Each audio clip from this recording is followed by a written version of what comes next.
Greetings, Bat Family. Welcome back to Holy BatCast, brought to you by Real Fans for Real Movies. Make sure you visit our website, holybatcast.com, or find us on social media. On Facebook, Twitter, Instagram, or YouTube, just search for Holy BatCast. You'll find us.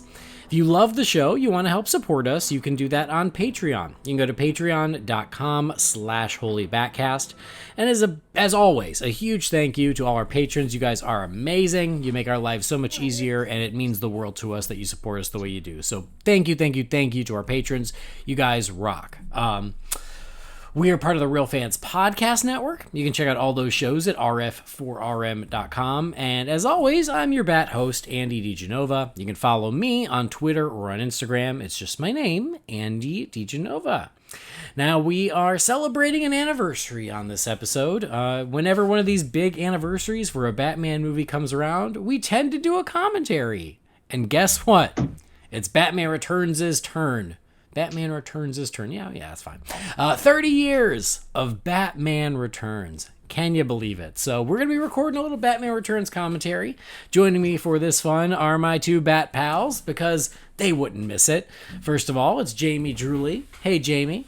Oh, let's make it like disorder. He's our very own penguin, Jamie Drewley.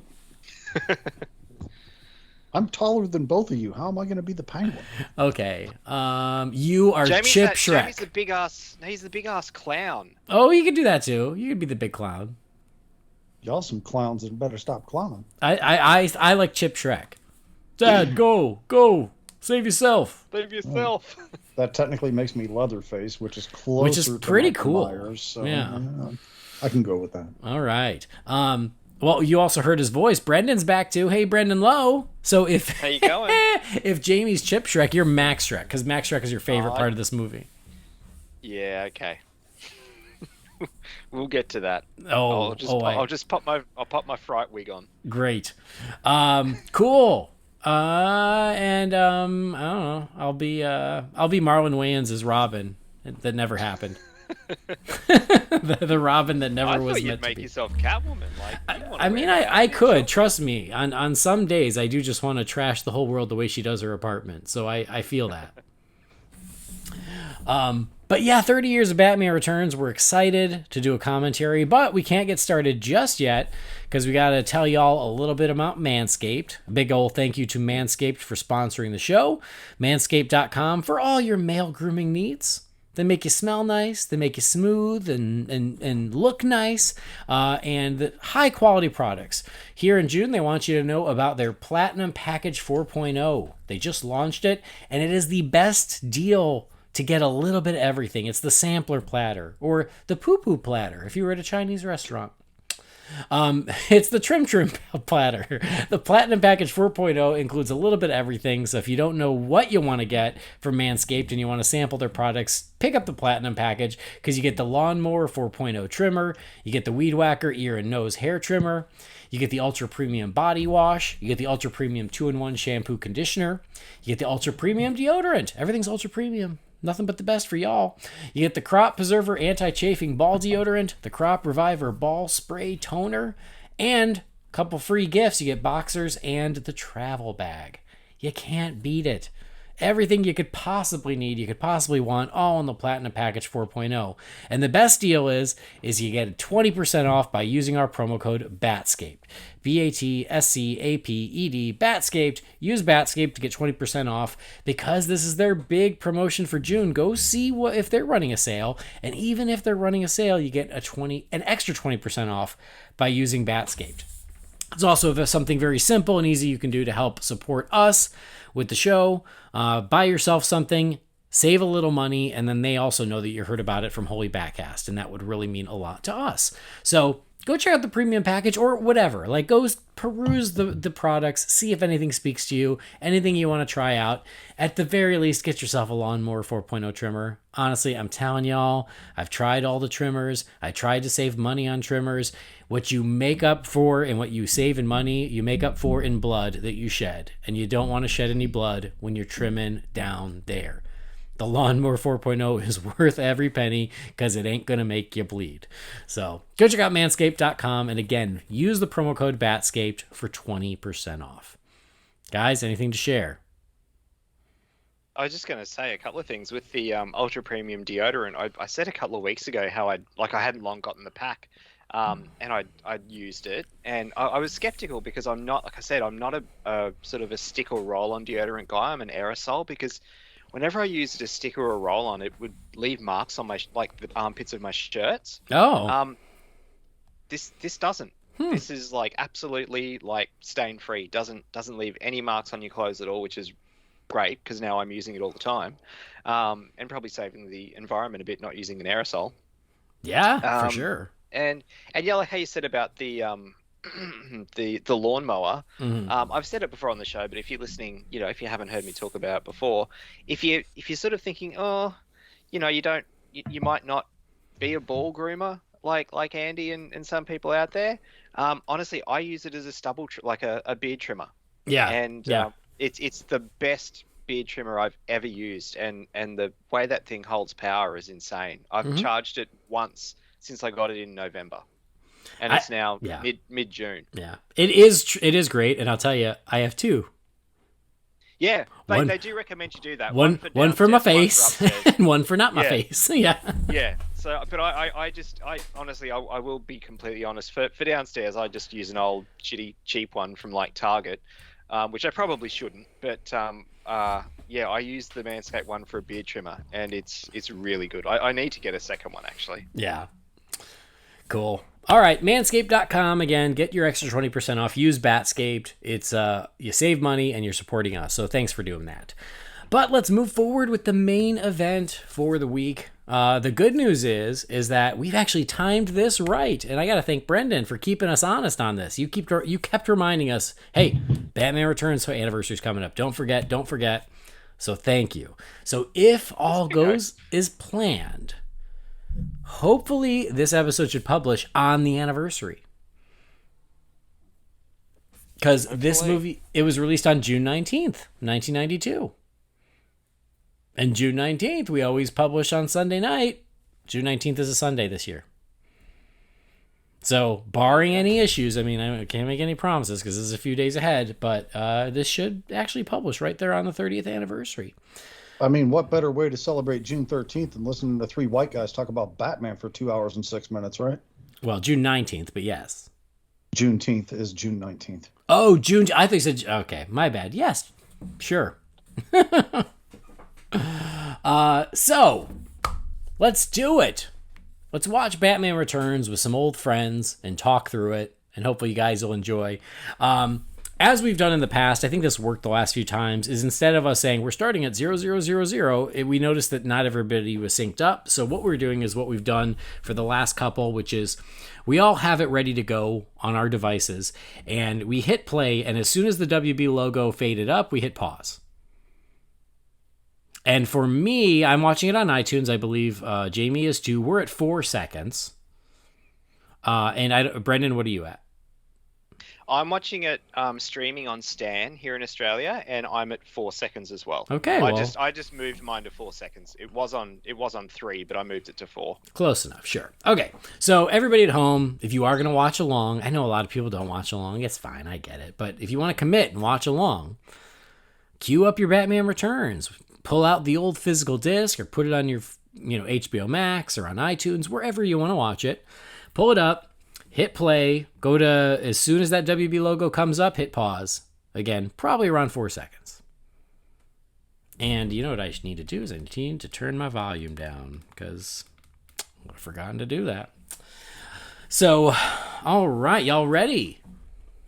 Yep. Okay, so it is time to celebrate 30 years of Batman Returns. Here we go. We're going to hit play in 3 seconds. We're going to go 3, 2, 1, play. Okay? Sorry, guys. Just give me 1 second. Oh, my...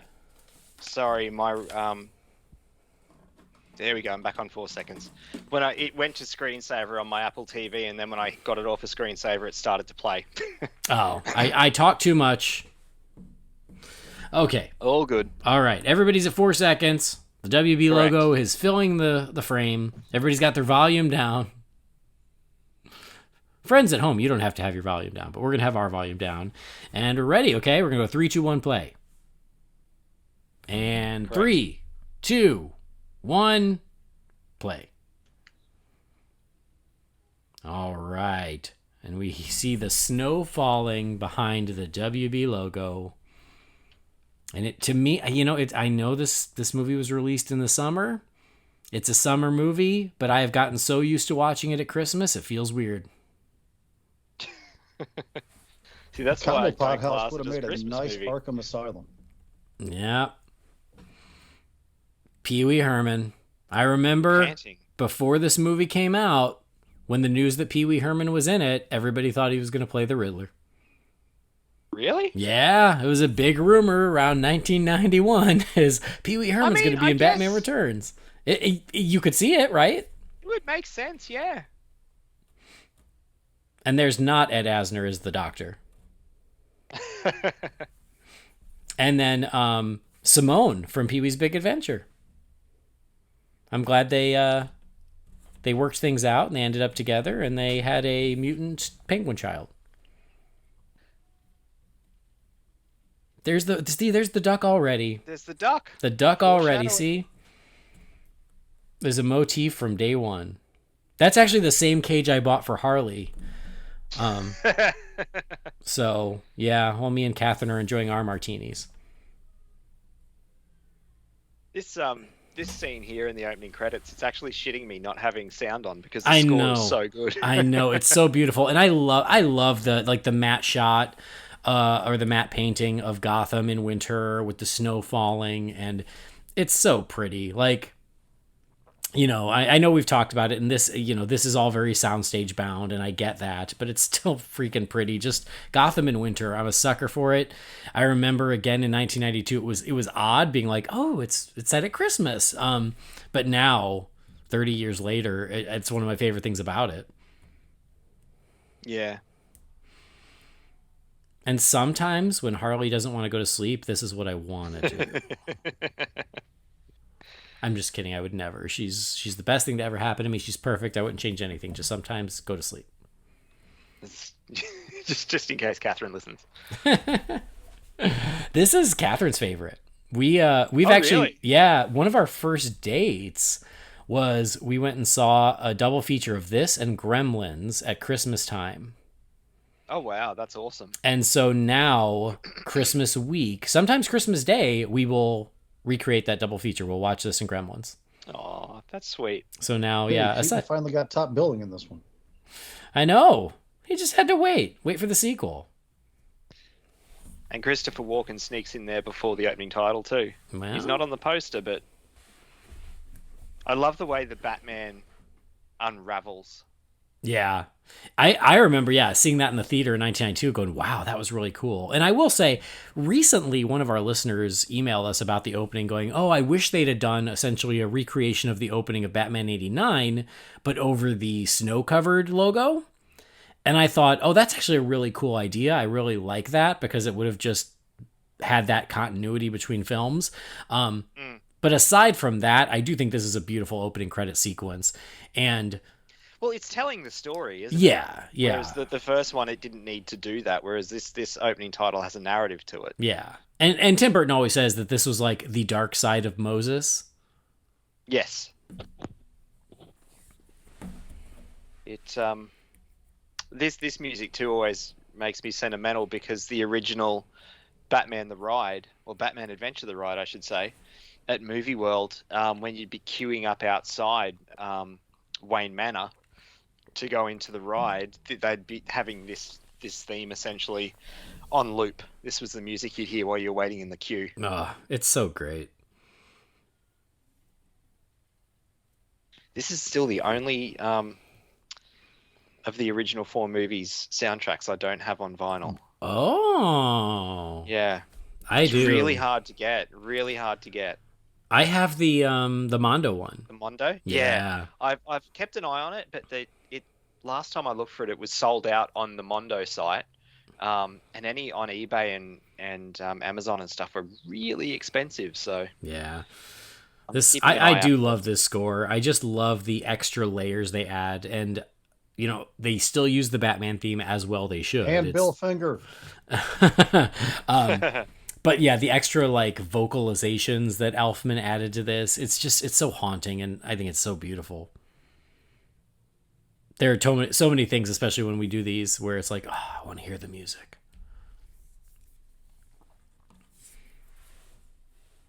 But if you swim from the park long and hard enough, you will eventually end up in the Penguin House at the zoo.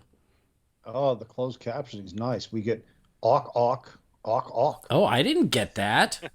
Where's my Really? closed captioning? I had it on. 33 years later. Let me tell you what. This penguin, that's a rough 33 years. I mean, they talk about the story on Kenobi age. He's 10 years younger than me. What? Oh. And I'm just a sucker for Gotham decorated for Christmas. You know, the snow and like the Christmas trees on the light posts, the tree itself.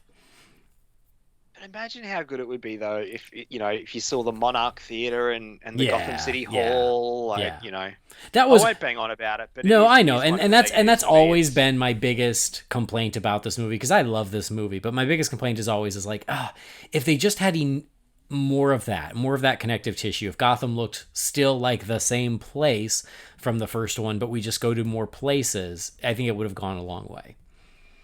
Mm.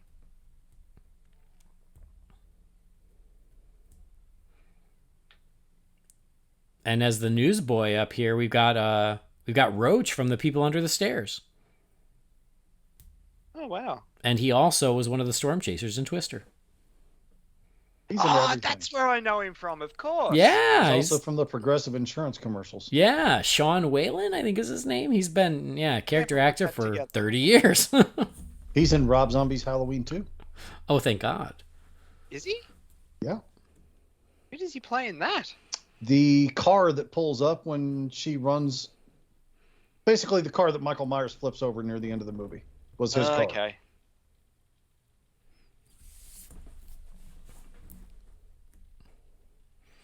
I wonder if they had to pay royalties for the. Well, I'm assuming they would have for like the Felix the cat. I don't think so, because No, that's not exactly Felix. Really? Yeah. Like It's very close. if you look at it next to Felix the cat, it's not. It's similar, but no, I think it's original Shrek's department store logo. Okay. I like take this Foreshadowing at moment. all that it's a cat.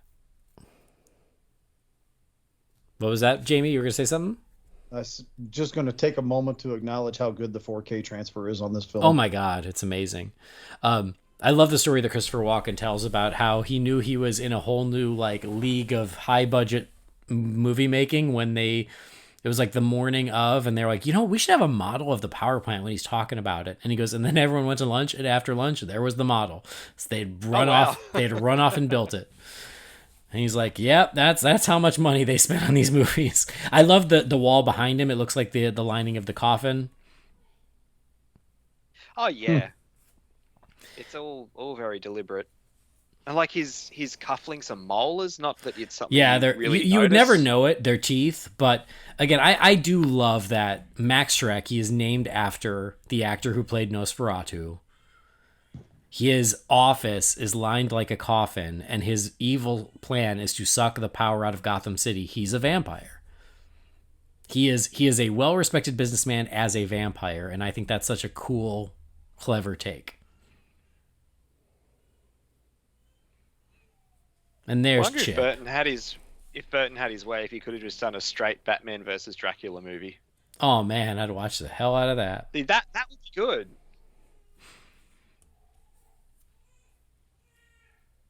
It's more of a question. Stupid corn dog. I didn't know what a corn dog was either when I first saw this. Oh, really? What? Yeah, no. Well, corn dogs it's an American delicacy. I hope you enjoyed one when you came to the States. We call them Dagwood dogs over here. Oh, okay. Yeah. They're very popular at like carnivals and shows and stuff. Yeah, same. If you eat one of those fresh out of the field, they just don't taste very good. It's very man. important to get the... Those of you who know. You probably don't have cattails in Australia. I think Max is such a bastard that he's going out there with the mayor, and as they're walking through the crowd, he's threatening him. Yep. And Christy Conaway as the Snow Princess. These are Do those I know her movies. from something else? What was that? Do I know her from something else? It's just these. I was so obsessed with these movies as they were coming out. I read every magazine article, and like I know the names of the actors for everything just because of how obsessed I was. That's why. Conway, not to be confused with Christy Swanson. Yeah, that's why when Andrew Brunarski was cast as Leatherface, I was like, Chip Shrek, what? The carolers beside the Ice Princess there, Andy, those costumes would be bringing out some memories, wouldn't they? Oh, yeah, they would. Oh, he's with Sammy Davis Jr. and Arnie. I know, he's met everyone. He met Mr. Freeze.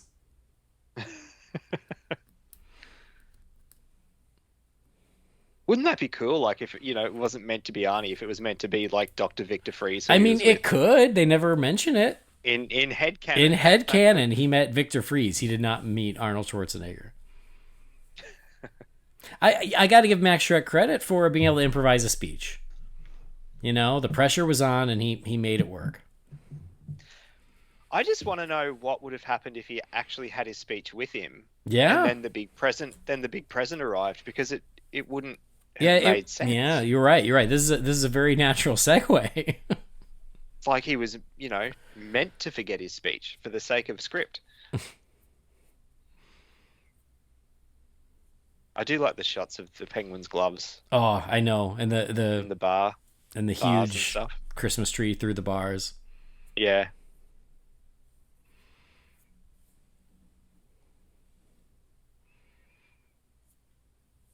Still, like, it's a big present, but for all the stuff that comes out of it.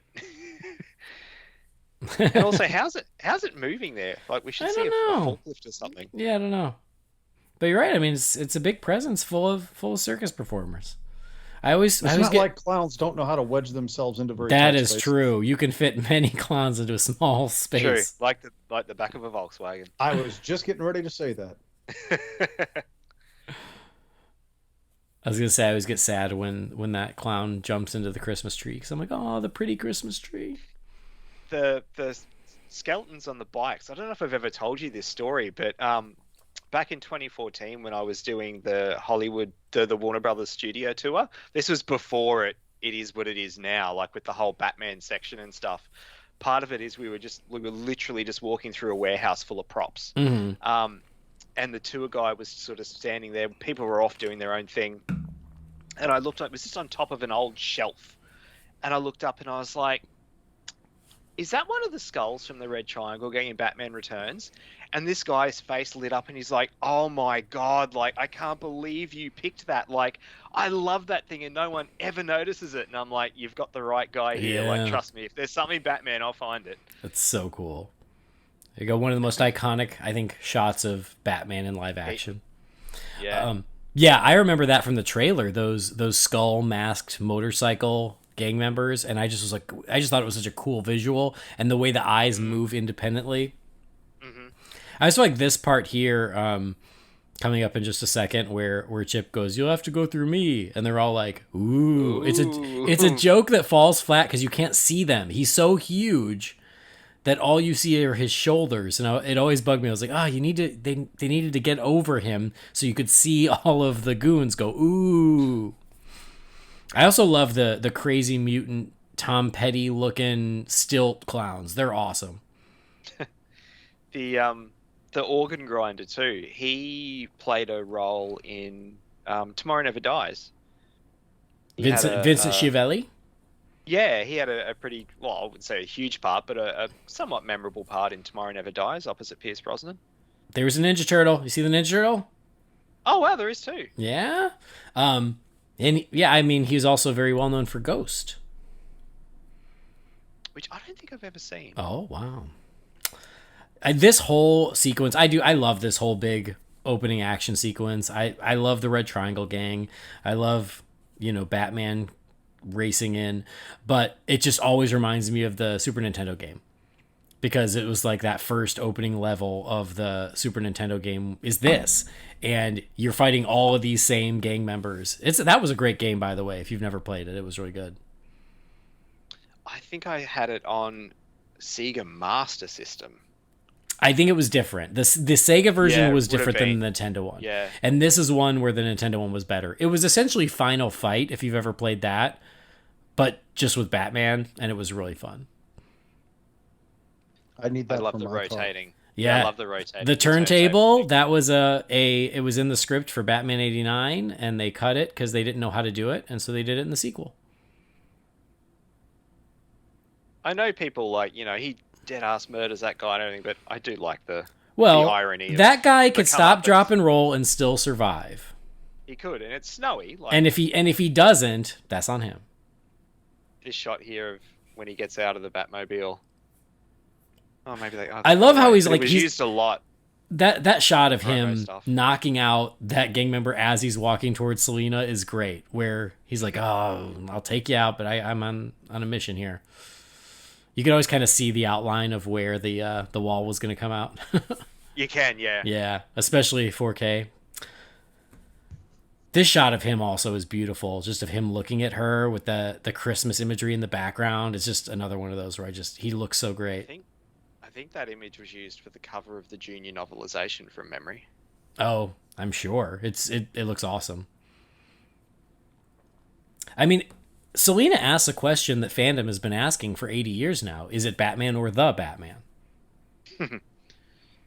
Well, I mean, Depends on who you Matt ask. Reeves, according to Matt Reeves, it's definitely the Batman. Mhm. According to that show you're making us do, it's the Batman. It's not up to me. I also appreciate that the taser is slightly cat-shaped. Yeah, when you're a kid and you just, you're a kid, so you do things.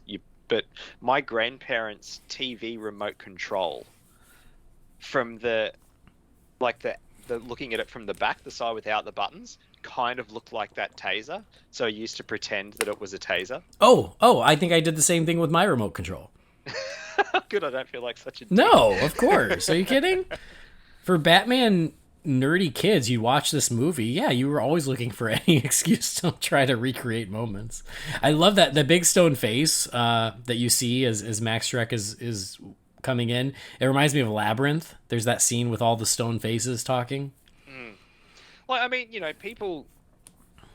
I mean, I'm not trying to start a I know exactly what you're but, going to say. It's still not the same thing.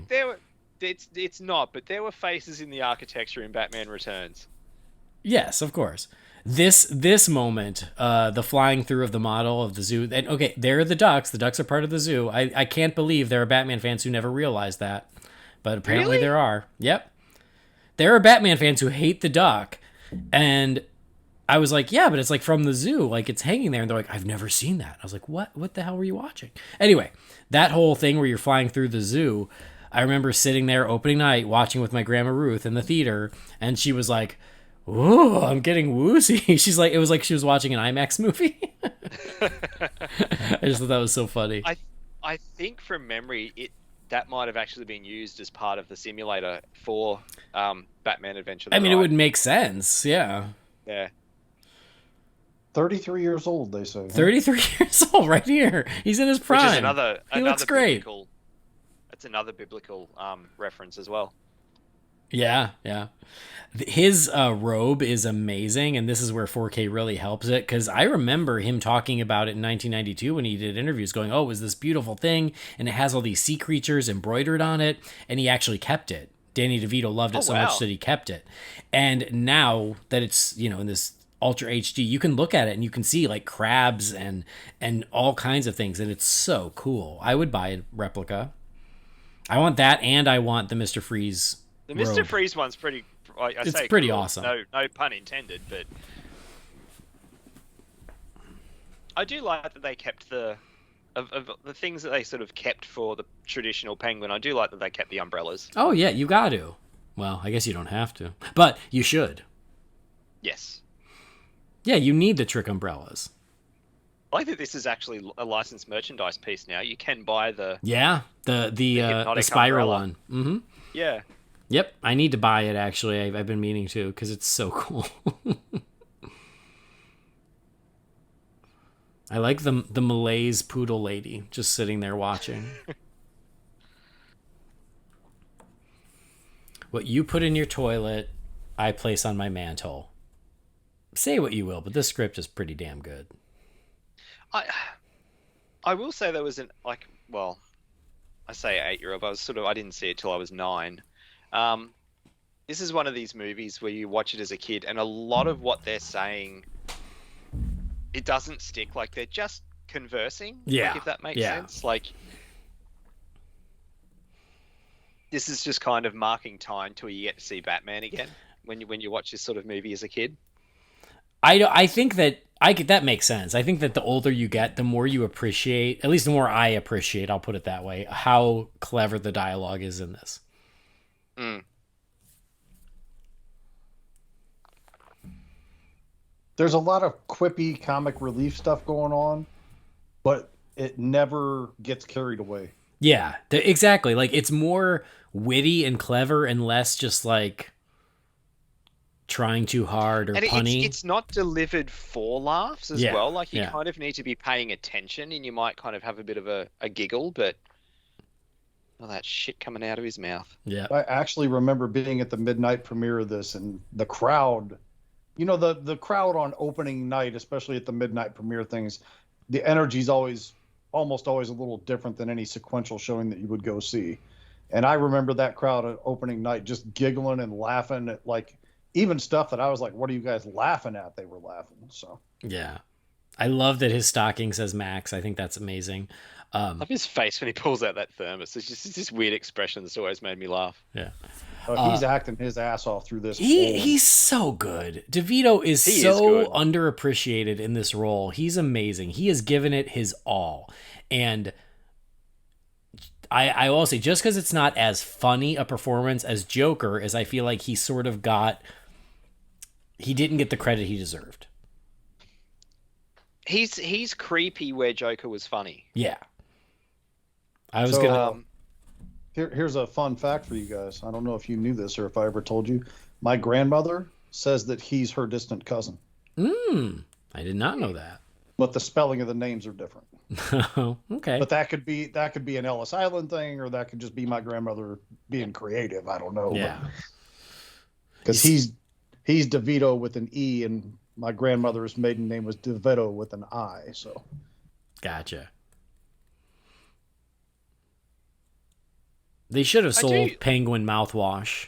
That gave you that same effect. I would have used it all the time. If you want kids to use mouthwash, do this to make it Penguin, so they can look like they've got crap coming out of their mouth. Run all over your face. Hell yeah! Like, I with Danny DeVito though, like I mean, yes, he's done a lot, and I'm not trying to take away from any other of his performances, but is this the role you think he'll be remembered for? I mean, I know we're of this demographic, so for us, yes, but I don't know. Like, I can't think of a role where he's more prominent and for Danny DeVito, again, no pun intended, like larger than life. Yeah, I mean, I do think that you have a valid point, which is, it's almost a shame because he's done so much in his career.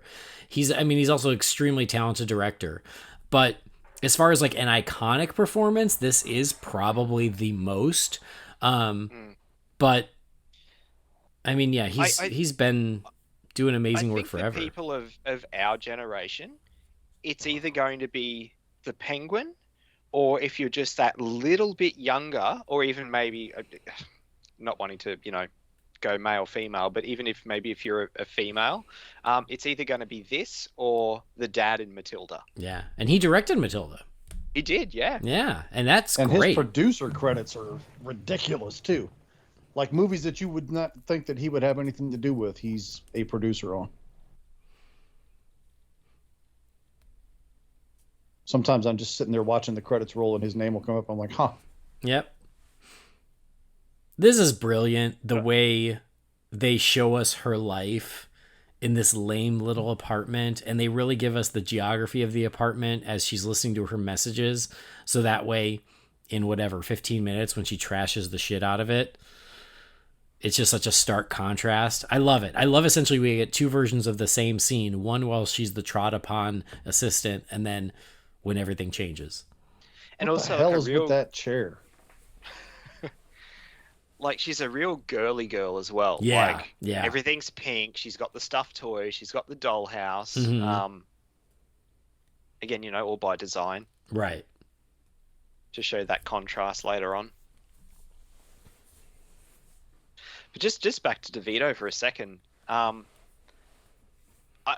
Nicholson's the same.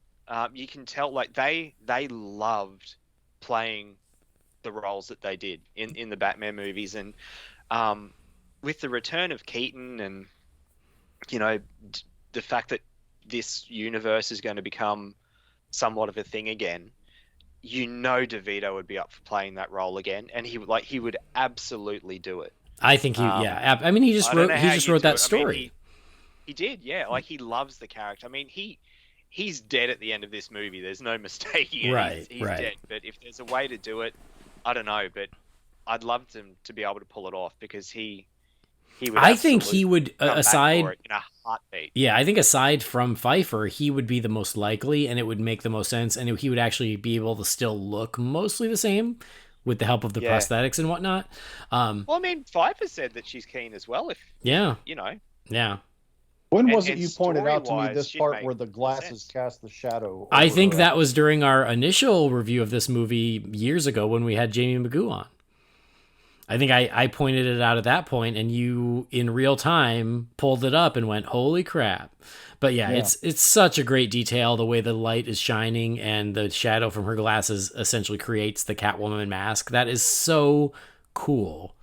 And it really reminded me of Lee Merriweather's eyebrows in her 66 movie. Yeah, it's so cool. You know what amazes me is how messing up her hair and putting glasses on her makes her a hideous chud of a human being. Obviously. Who's this dog?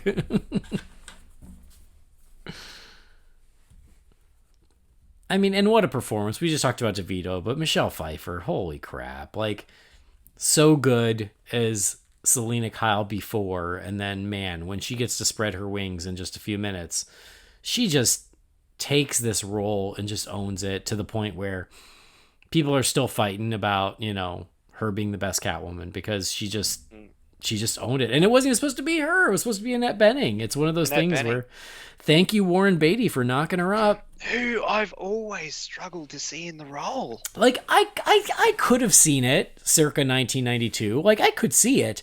But man, this is just a serendipity thing. Where Because her Catwoman costume was... Go ahead, Jamie, sorry. This got a huge gasp opening night, this scene right here. Oh, yeah. Actually, because he pauses and he acts like it's a joke, and then he has like that the little psych out. back stutter and he knocks her out the window. That the audience, like, collectively was like, oh, when that happened. I was on a date. An asshole move. I was on a date, and it was like one of our first dates, like, when I saw this. Because I saw it multiple times. I saw it with my grandma, but then I also saw it on a date. And, you know, so I just remember, like, watching the movie, but, like, trying to say funny things to, like, impress my date. And, like, I was like, nice guy. So stupid. I was 13. Leave me alone.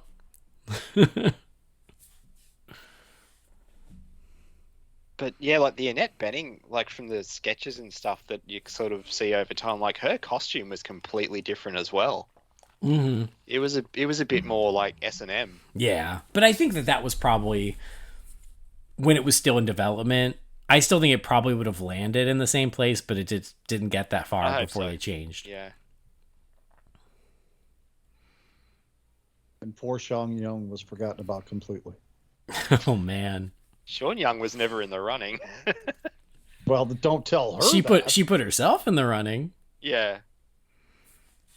You can, I mean, you know, the way she went about it was completely mental, but you can understand her, you know, feeling. Yeah, yeah. she should have been cast in a different role. Yeah, like, it's not her fault that she wasn't in the first and it became this behemoth of a blockbuster movie, you know. Yeah, it was just bad luck. And it's a shame, and I do feel for her. But yeah, you're right. when she came back for the 2005 documentaries and stuff, like when she's like, if I just could have held onto that horse, like your heart breaks. Yeah, you feel for her. Like, you know, and then her biggest thing ended up being Ace Ventura, really, for this era. Yeah. Lois Einhorn. She was in Stripes. She's always got Stripes. Well, in Blade Runner. True. Yeah, but nobody saw Blade Runner. For me, it was Stripes. Nobody should have seen Stripes. What? You don't like Stripes? Oh, come on. It's a horrible movie. Oh, stop it. Truly. Oh, my God. This milk carton, is that what milk cartons looked like in America at the time? Because I swear that they still look like that. Was like, you know, in TV shows and other movies and stuff, like that red and blue design. And oh, I thought you were just talking about like the general shape. No.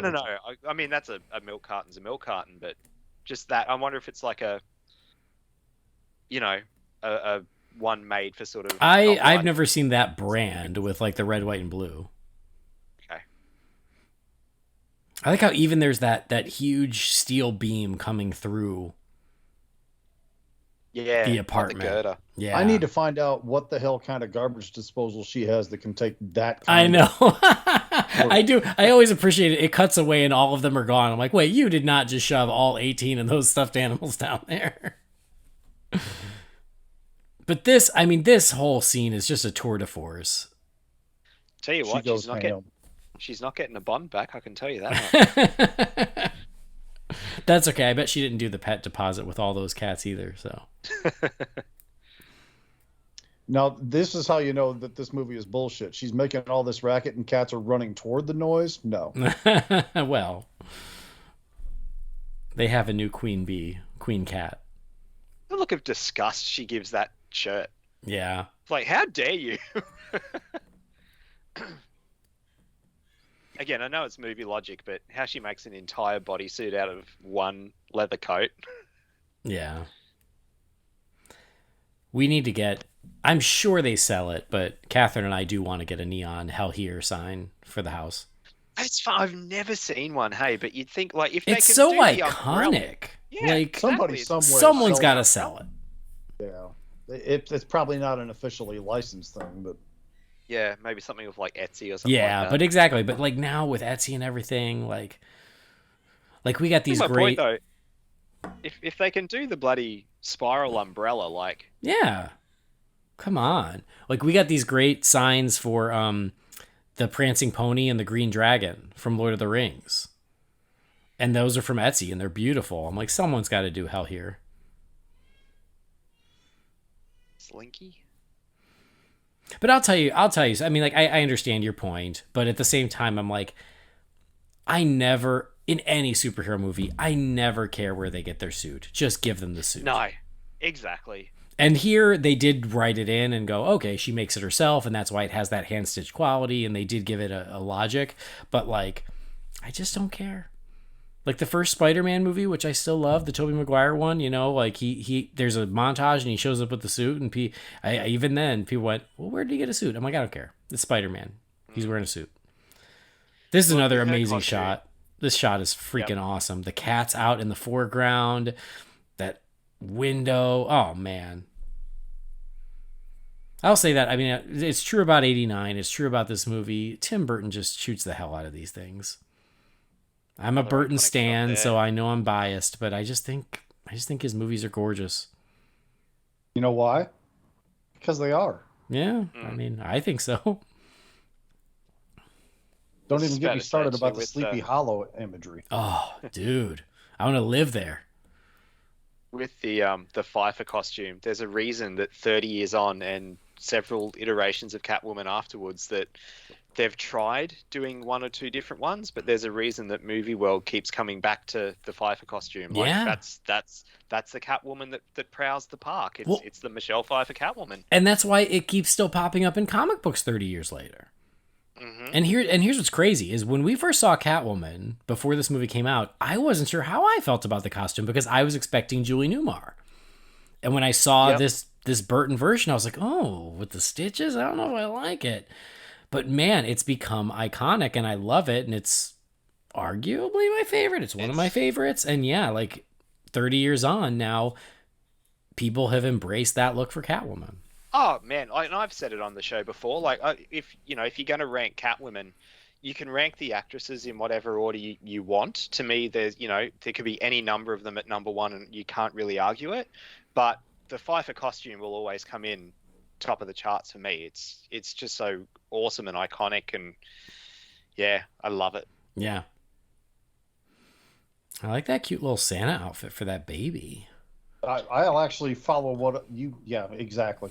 I'll follow up what you said there by saying the last two most recent live-action iterations of Catwoman would have knocked it out of the park if they just could have landed the headgear better. Yep. Yeah. It's an old-ass TV camera.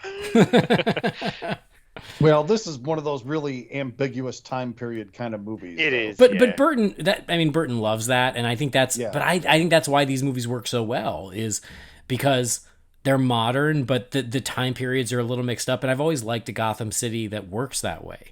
He's got. Well, I mean, people often credit Batman the Animated Series for doing that, and Batman the Animated Series drew its inspiration from this. Yeah. So really, for me, it originated here versus there. Oh, No, very much. Yeah, so. without a doubt.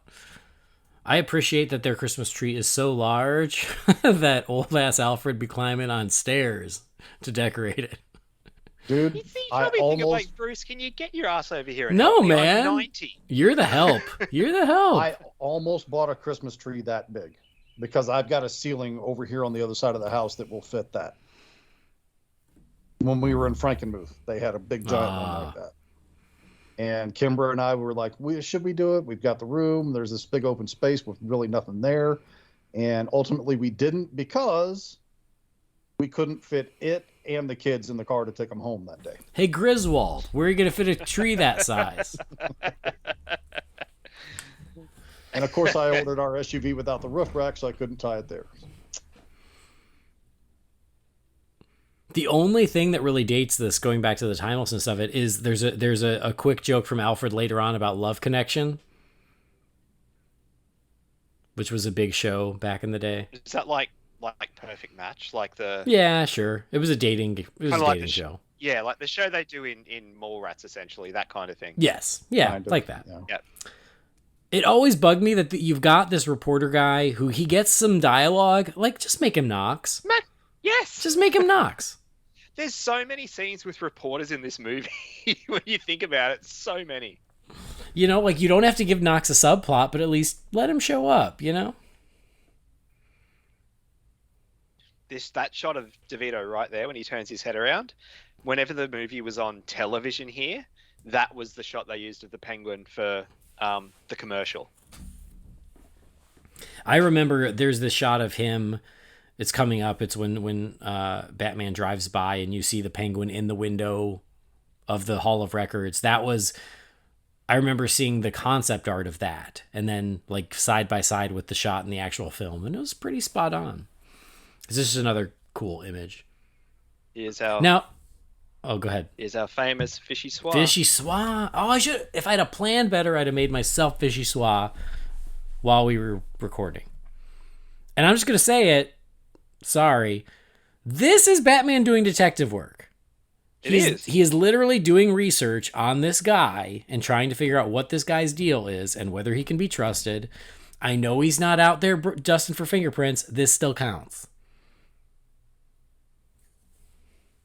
People have a skewed version of what detective work is. Like if you go watch the Private Eye movies from back in the 40s, the noir style stuff, it's not that different than what we've seen Batman do in almost every one of these movies. Mm-hmm. They just don't do it with such dramatic flair.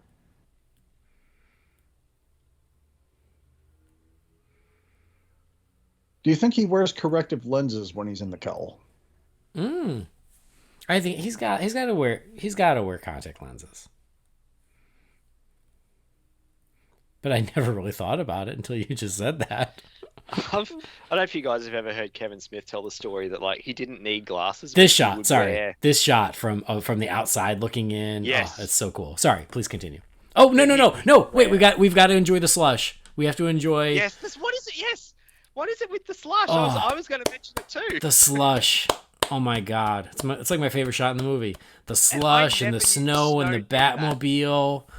I never knew snow did that because I watched this as like a 9-year-old in Australia who'd never seen snow. Oh, that's why I'm amazed, is because we know this was all shot on a soundstage, and yet somehow the Wizards created slush that looks just like the real thing. Growing up in Illinois, I'm used to driving through that shit. That's how it looks like. And this image of him in the Batmobile with the snow falling, another one of my favorite just shots of Batman in costume in live action ever. Sorry, you were going to say something about something. I got distracted by the slush. No, I can't We were going to remember what it talk was about now. this flimsy ass headstone is what we're going to talk about. Oh, I rue the day someone pointed that out to me because I didn't see it for years. I saw it opening night, but you know what? I didn't see the duck thing until you just mentioned it at the beginning of this episode. Oh, really? Oh, that's why you were so quiet. I will say this. I love the lighting in this scene. Those shafts of light coming through the cemetery. I think that's really cool. But the other thing too with this cemetery is like it looks cool, but how close are the headstones There's no room. to each Yeah. other? Yep. There's Nope. no room. You make a very It's like valid 5 point. square meters. You bury them vertical instead of horizontal. Right? And you think you could get some nice live roses. There are no live roses in Burton's Gotham. There are, because even the ones that Joker gives Vicky in the last one are Yeah. dead and right. It's Gotham City, yo. You want live roses? You go to Metropolis.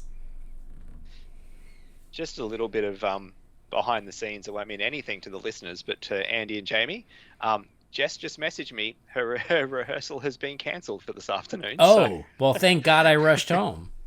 So there's that, but also, you know, if we want to have a bit of a chat about the movie afterwards, we don't need to rush. Tell Jess she owes me a drink because I gave one up so I could get home earlier. Apparently there's been a venue issue, so it's been cancelled. But she still gets paid, so that's cool. That's the important thing. And there's not Knox. I mean, yeah, to be a downgrade of a role, but I know, but still, yeah. still. there's just There See, should have and been a lot this more this things that carried jabroni, over. you know how lame this jabroni is? He would go 5. 5 is good. No, we all know 6 is good. Yeah. I don't know why he wanted to distance himself from that first movie so much. Okay, I was their number 1 son, but they treated me like number 2 is a great freaking line. The audience lost it. That on is a one. great line. It's not one I understood till I was a bit older. And even this, like, it's so weirdly poetic. My Tiffany baby rattle with a shiny flipper instead of 5 chubby digits. Like, that's like I really like how this is written. They freaked.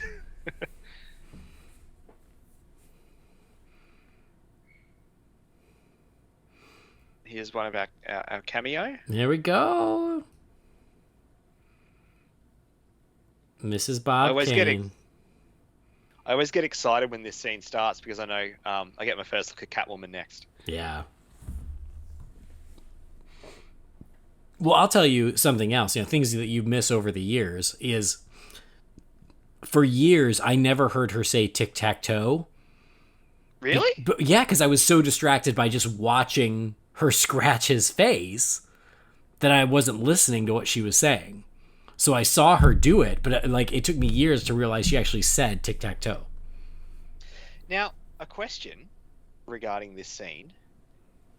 Was he trying to mug that lady, or was he trying to undo his pants? It seemed like he was going to undo his pants. That's, yeah. Because it could be... Looked like he was maybe rifling through her jacket to get into her pockets, but... Yeah. How beautiful are her eyes. Oh, wow. that shot. Gorgeous. That shot. Like, yeah, talking like great introductions to a character, that scene. And it also showcases one of my least favorite tropes in all of comic book moviedom. Somebody gets their suit and or their powers, and just all of a sudden they're the world's greatest fighter for no reason. Greatest gymnast. I love this scene too. I love watching the two of them bounce off of each other. And Bruce has just got no F's to give of calling out Max. He's a great Bruce Wayne. He doesn't get enough credit for his Bruce Wayne. Yeah. Like Burton didn't do enough of public-facing Bruce Wayne. I completely admit that. But this scene is so good of doing that. Of like, here's a Bruce Wayne who's playing another angle, who's using Bruce Wayne to fight this guy. This is a great scene. I wish we'd have gotten more of this from these films. Yes, agreed. Like, he is a Bruce Wayne, we don't get we do get a bit of him as Bruce Wayne, but it's always at home by himself. Yeah. Like, it's private Bruce Wayne. Yeah, like you said, it's that public Bruce Wayne, and that's the thing I always loved about the Nolan films from the get-go. Like, he was public Bruce Wayne. Yeah. For sure. But even I just love how he's like, I'm gonna fight you on this. Like, I love how upfront he is. And if that suit that Max is wearing is not the most Tim Burton suit you've ever seen. Just the character is the most Tim Burton. Yeah. Like, he could have almost played the role. Now, see, they ditched the glasses and they kind of teased her hair up. Now she's gorgeous. Look at that. Wow. It's the she's all that effect before she's all that. She got a perm.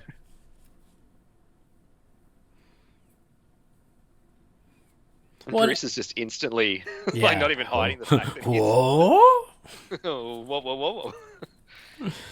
Well, a lot of times people say, you know, what did you think Burton's Two-Face would be like? I always thought it would be essentially this suit, but then halved.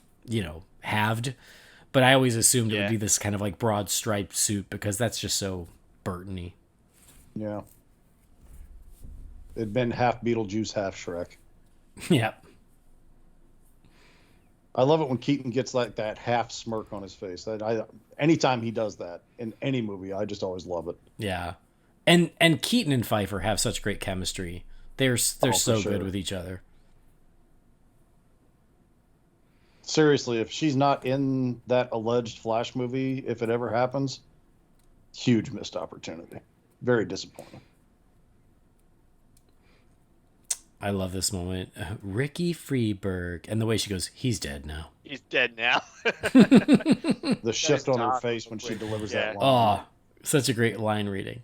And Burton doesn't get credit for how funny he is. Because as a person, he's not, but his movies are. But he knows when to play it, or, you know, when to direct them to do it deadpan, when to do it straight, when them to do it over the top. Like, and that's a perfect example. Like, that's such a funny line, and she downplays it, and that's why it's funny. People can say whatever they want about Tim Burton, but as far as I'm concerned, the guy's a master filmmaker. Even the stuff of his that I don't really like, I can enjoy to some extent. Like, yeah, I know Mars Attacks is pretty popular. I'm not a fan of it, but I can watch the movie and respect the effort, even if I don't necessarily care for the finished product. Mm-hmm. Just because of the styling and what you're talking about there. Like, there's a lot of quirkiness to the humor, but it never feels out of place. It never feels overdone. And even if the joke doesn't fully land, you're still kind of like, yeah, that was cute. Yeah. I mean, as sinister as this is, the delivery of this line's kind of funny. It's funny. Like, exactly. She's yeah. Gonna blackmail me. Yeah. It's darkly funny. I'll drop her out a higher window. And Walken is just ripping scenery apart in this movie, but I still love him. I do too. He's so fun to watch. And that's just it. I can't hate Walken. I just the character. I'm just like, you've got Penguin and Catwoman. Like, you don't need to shoehorn in a villain that you want to create. You know what I mean? Like, I get that, and I don't even disagree with that. Like, I totally understand that criticism. Well, I mean, you can say that, but every Batman movie since this has pretty much relied on some kind of a mob villain being involved. And I'm really over that trope at this point. Yeah, I mean, and what I was going to say is, even though I don't disagree with that criticism, he's so fun to watch. I've really embraced him over the past 30 years. Because I'll take him over any version of Falcone and Maroni that I've seen. Yeah, I'm with you on that. I'll ride with you on that. I'm not quite there. God, that suit needs a wash. Never gets it either. So dirty. So gross. His poopy stained Yeah, it's covered in shit, like literally. onesie. Yeah, it's so gross. You suppose they get a lot of toilet paper down in the sewers, guys? Well, technically. He probably just uses a penguin. So bizarre. And that he's trying to launch him as mayor and he's just sucking on a dirty old fish. I always wonder, like, I mean, there's something in his mouth. Is he eating that fish? Yes. Or something that really looks like fish. Yeah, I mean, that's just it. Is it looks like Devito just went for it. I mean, I guess it's sushi, right? I guess it's not that weird, but Yeah. It'd have to It's be probably prepared in salmon. some way, shape, or form. But yeah, like, you know, to hell with salmonella. I'm going for it. I also got to say, I adore the artwork of the mayor poster of the penguin. It's cool. It's such great artwork. Used in a lot of promo for the movie too, actually. Mm.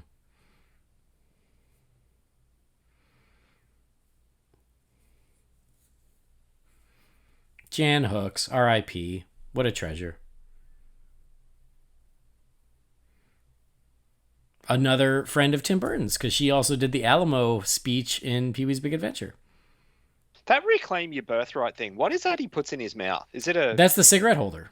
cigarette? Okay, I thought Yeah. so. That's the only time he has it in this movie, aside from the artwork. As a little kid, I thought it was a thermometer. I don't know why I thought that. Okay, another amazing line. Our survey shows, or what our research tells us, that voters like fingers. Come on, Yeah. that's so good.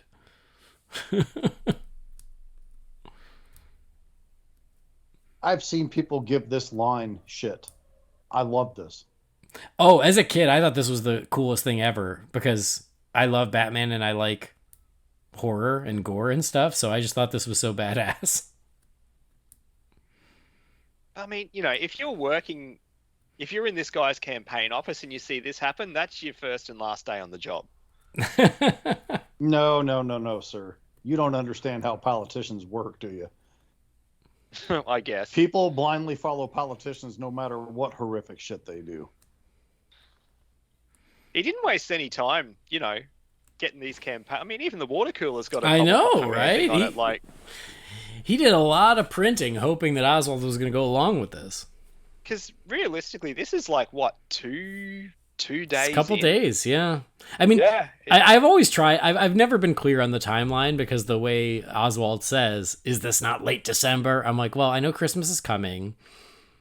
We've got to be really close if it's quote unquote late December. Like, there's not that much time for all of this stuff.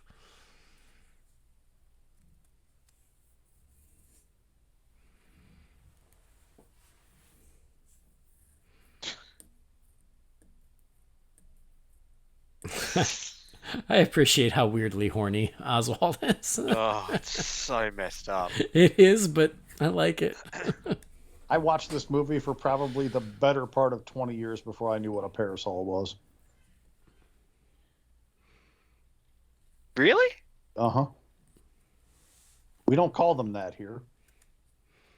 I think but I'm pretty sure they refer to that in the 60s series. That's how I know that, is because of the 60s show. That's how I knew it as a kid too. Yeah. They would say it a lot there. I was probably busy playing with my Migos when he said that. And the more I think about the Migos that I had, the more I think I hate myself for ever letting those things go to... Well, I mean, I used them for what they were made for. Let's be realistic. But boy, if I would have kept those things. I'm sure. Comes We all have those. We all... unlimited poontang. And that's what gets him over the line. Yep. All right, I'll be mayor. I love that. The Burn Baby Burn was in all the trailers. Yeah, it was. I hate that damn dog. I hate it so much. Why? It looks like I want to kick that dog. Oh. And I love dogs. But that dog, I don't love. Okay. A lot of this scenery too was used in the Batman Adventure the Ride, when they showed, like, you know, the Triangle Circus Gang terrorizing the city with some of this scenery. Mm-hmm. But there was a lot of stuff for that ride that was shot specifically for that ride too. That's cool. Like there was stuff with Devito that was used. That was only that was shot for that ride. That's awesome. I'm so sad Which it always doesn't amazed exist me anymore. that America never seemed to get it. Yeah. I think it made like one of the movie worlds in Germany or something. Mm-hmm. There is a WB movie world there in for a Germany. long time. Because when it left Australia, it went over there. I still like the alley fight with the two sword guy and one better, but I still love this fight. This is good. I like this a lot too. I agree. Like you can tell his movement is restricted because of the suit, but he still found a way to improvise around it. Mm-hmm. Yeah. Piss on that dog. And piss on that dog for this scene right here. Oh, okay. This isn't bad graphics for 92. A No. bunch of This is grown-ass men can't figure out how to stop this thing, and Punchy the poodle just jumps up and grabs it out of the air like. And also, the poodle doesn't jump that high. No, he does not. That batarang took a huge dive for that poodle to grab it. But yeah, I was gonna say this was just as CG was starting to get more and more involved in movies. This was a year before Jurassic Park, so yeah, like there's some really nice shots in this. Shot. Yeah, it's great. As a kid, sometimes I'd kind of fast forward to from where Penguin says "burn, baby, burn," and just watch because it's it's kind of one of the real, maybe only real action sort of Batman action scenes where you've got Catwoman, Penguin, and Batman all featured in the one scene. It's this whole sequence is really great, and you're right. Like I as a kid, it makes sense because you're right. This is where there's action, and then they all kind of come together for the end in costume. Yeah, it's the Penguin in the top hat and stuff like that. Yeah. The work that she puts in to use that whip as she does in this film, very impressive. Much respect to her for that, because that is not an easy thing to use as a weapon like that. She did it for real. Fun. I know I've mentioned Movie World a few times, but this scene here, this dialogue, it's only become a feature in the park the last few years, but there's a time of the day where Catwoman comes out onto Main Street and over the PA they play dialogue and audio, and there's two guards that confront her, and it's the dialogue from that scene. It's been re-recorded with different voices, but it's the dialogue from that scene. Huh. My grandfather she had attacks horses. two guards. My grandfather had horses on his farm down in Kentucky when he was growing up, and he had various whips, and he and his friends would get bored and start doing tricks with them. Like my grandfather could knock a cigarette out of somebody's mouth with the tip of a bullwhip. Wow. Oh, wow. Yeah, he was very good at it. He would have made a great Catwoman. Yeah. I tried to do that a few times, and let's just say I whacked myself in the face with a whip way more times than I want to care to explain to anybody. Guys, what's in that red container? I think it's gas. How would you know? Nothing like a bad case of gas. Oh, I will say we skipped over the whole the bomb. The scene that everyone comes to where he straight up murders a guy. The bomb. Yeah. Geez, like Cobblepot / Devito / Penguin looks really good in this scene. Like, oh, he does. He looks. The costumes are made. The costumes in this movie are great. Yeah. The exchange between these two is great too. And again, you can just tell DeVito's face. Look at his eyes. He's having the best time. Mm-hmm.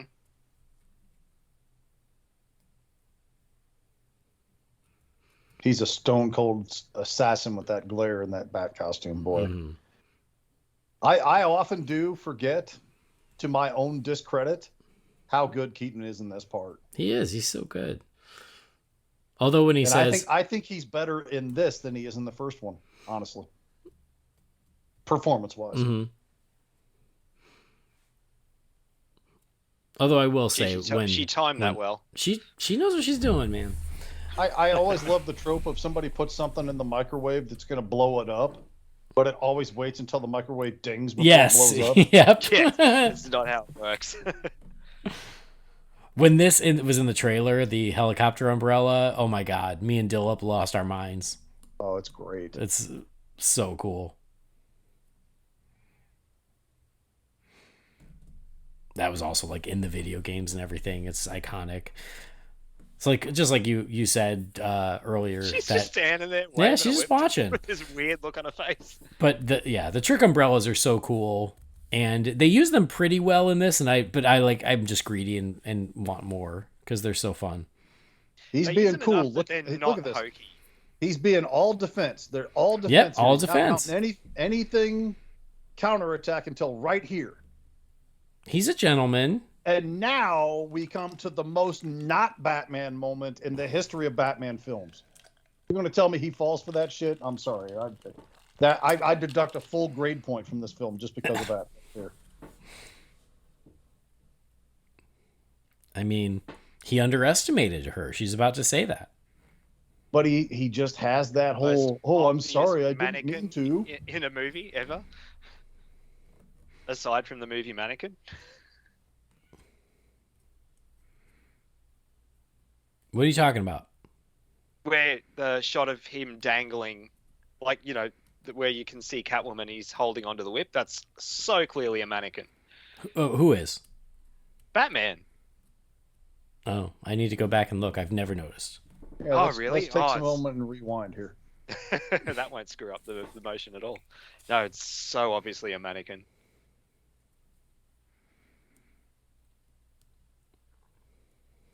As an adult, I prefer the muscles of the 89 suit, but as a kid, I loved the design of this suit because it was really easy to draw. Mm.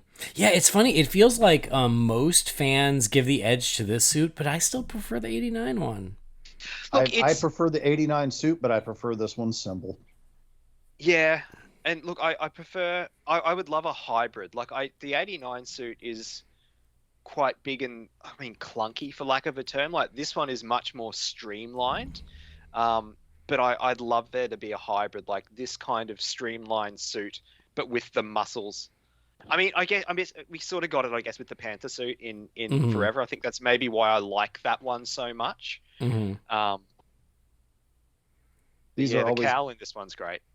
These are always good moments for me where Batman comes back to the cave after a tough night out, and like he's exhausted and he's injured and he's beaten up, but it shows his humanity. That like the next night he's right back out there again. Yeah. He that's what makes him Batman, right? So I always like those moments. That scene where right before it cuts to him in the cave and she goes bastard. That's in the comic adaptation, but when it cuts to him in the cave, he says witch. And so I wonder if in the script he was supposed to call her a bitch. Yes, I've often thought that. But they probably like, oh, we can't have Batman call her a bitch. Yeah, she's given that whole women empowerment thing as she's rolling around fighting against rapists and misogyny and all this other stuff. But having Batman call her a bitch, the hero of the film, that would be a little harsh. Mm-hmm. Against and that and I message. don't think he would, but yeah, it just seems like that was written. In the comic, did she say bastard or was it something else? Did they censor that I as well? thought it was bastard, but I'd have to go in and confirm. My dog thinks it's bastard.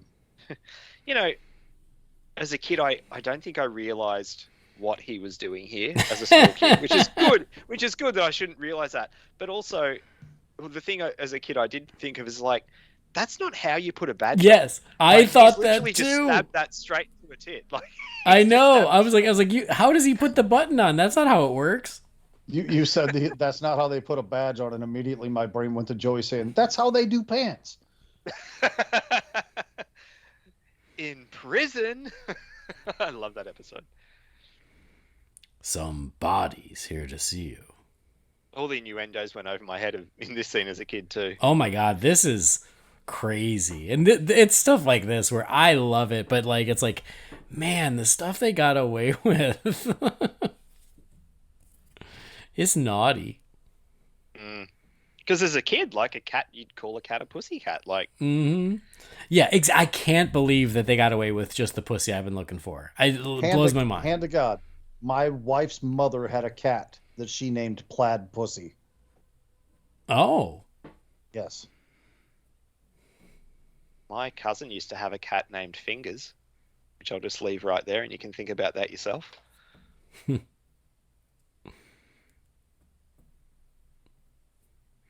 I do understand. As much as it still shits me retroactively, I can understand why my mum didn't take me to see this at the cinema as an 8-year-old.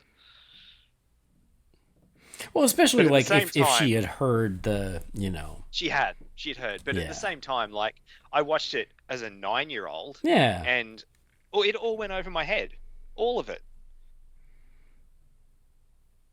And, at that age, I was watching stuff like, Look Who's Talking, which opens with a scene of, like, sperm going to an egg. Like, it's funny that I think about it, some of the stuff I did watch, but this was too much. And well, that's exactly it, is I feel like we don't give kids, we're, like, a lot of it they're going to miss anyway. And at the same time, like, they can handle it. But, I mean... Absolutely. I was watching A Nightmare on Elm Street when I was a kid, so like maybe I'm not the best judge, but for me, I'm like, they'll be fine. I grew up watching The Breakfast Club and Stand By Me, so yeah. My parents wouldn't let me watch horror films, but they'd let me watch pretty much anything else. I remember we used to watch Flashdance, but I was always told to cover my eyes during the strip club scene, but I might have peeked. I've still never seen that movie. It's pretty good. And there's a strip club scene with lots of boobies. I can't believe she puts this bird in her mouth for real. Yeah. There are things like that where you go, oh, it's a special effect. And then years later you found out, nope. Because that bird, I mean, that bird could take a shit. It could be I just, nah. You've got, like, I'm like, no, sorry. It's crazy. I mean, and thank God it flew out like that. And I think that's just... It could go the other way. Yeah, that's why I always thought, like, it was an effect, because it flies out so perfectly, I wouldn't think that would happen. I wonder if this day and age, too, like with... I mean, obviously with CGI you wouldn't have to, but, like, just with animal cruelty and things, if they'd actually... Like, I don't think they'd let that happen. I mean, that bird was living the dream. How many of us want to be inside Michelle Pfeiffer's mouth? I used to do that thing too, the penguin did with his hands there all the time too. I used to do that. Yeah.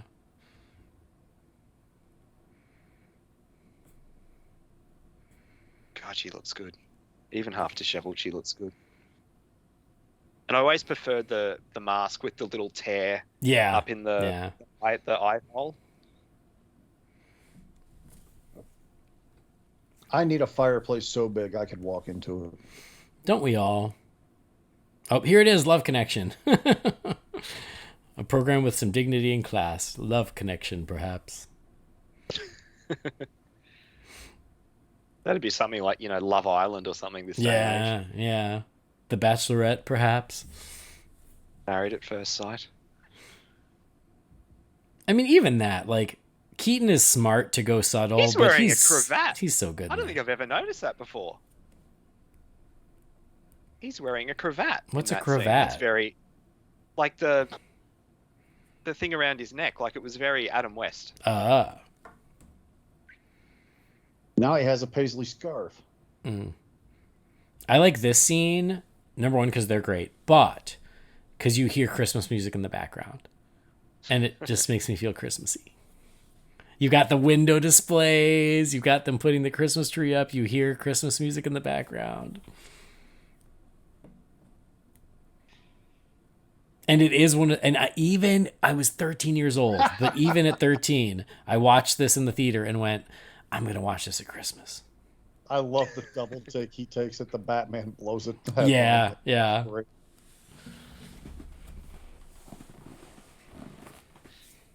other thing is too, though, there was no one else around when all that happened.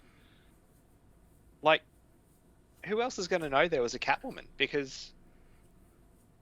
like, there were no other people on the street when they confronted each other. Well, those cops knew, or those security guards knew there was a Catwoman.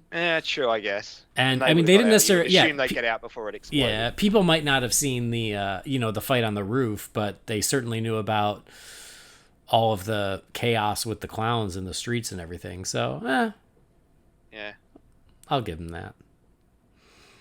When she says it's going to be a hot time in the cold town tonight. The Joker said the same thing in Batman 89. He did too. Yeah. And I also love when he goes, God. you got kind of a dark side, don't you? This is so bad. The tree lights up and then I push the button. Really playing the bimbo. Christy Conaway, we love you. She doesn't just light trees. Wonder what she's up to. We can get her on the show. You So know I what? can You spend probably 2 hours could. telling her how beautiful her eyes are. I love the look on the poodle lady's face. She's just like, I'm here, but I don't want to be. I'm so torn because I love the poodle lady and I hate the friggin' poodle. I can't with that dog. Can't. I can't wait for the NECA ultimate action figure of that poodle from Batman Returns. I mean, now I'm wondering, did we have a missed opportunity that a bunch of Selena's cats didn't roll up on that dog at some point? Well, I mean, I never gave that poodle much of a thought. Not nearly as much as you seem to have, so I had no opinions on it. I mean, when you think about it, the poodle does feature quite heavily in some scenes, and you know, they literally made action figures of the Penguin Commandos. Yeah, those are fun. They could have made a poodle lady with a poodle. You're right. Somebody get Always McFarlane toys bugged on the me. phone. Yeah, it always bugged me that for whatever reason, the action figure for Batman Returns was the old action figure repainted like the comic book Penguin. Yeah. It took us I never understood 20 years to why. finally get a real Devito Penguin action Yeah. figure. Like, would Devito not sign over his likeness? Or I something? think it was just like a cost savings half-ass thing to Really? do. I think so. They Because- probably didn't figure kids gave a damn. Well, because like you said, DeVito was all in on this. He loved this. Exactly. So I can't Like, imagine that's they it. made a Catwoman. I think they just Like- went, this is easier. Let's just do this. So bizarre. They Always might shit tell me. you, I'm saying it was to save money, but they might, the story they might tell you is, oh, we didn't want to do the scarier penguin, so we did the superpowers one. Yeah. Which, I mean, you say it took 20 years, but for me as a kid playing with the action figures, I only had to wait like 12 months or so because the Batman the Animated Series Penguin action figure Yeah, looked it was closer. just like the Yeah. DeVito one, pretty much. So I'd put him in the cool. Well, they didn't do a toy duck either. They did that weird umbrella thing. Yeah. Do you remember that? The flying umbrella? Mm-hmm. It was all red. Yeah. I used to put the Animated Series Penguin in that because it looked more like the movie Penguin. But I never understood why they didn't do the duck either. Like, Yeah. it's right there. I know. I've got the multiverse one that came out a few years ago of the DeVito Penguin, and it's beautiful. It's like perfect. It's exactly what you want it to It's be. on my shelf. I Yeah, can see it. it's great. Right here where I'm sitting, yeah. I'm amazed they haven't done a Catwoman for that, or have they? I don't think they have. I'd have it if they did. I've still got the original Catwoman action figure on my Burton shelf. I have it still in the package. Yeah. Oh, that's cool.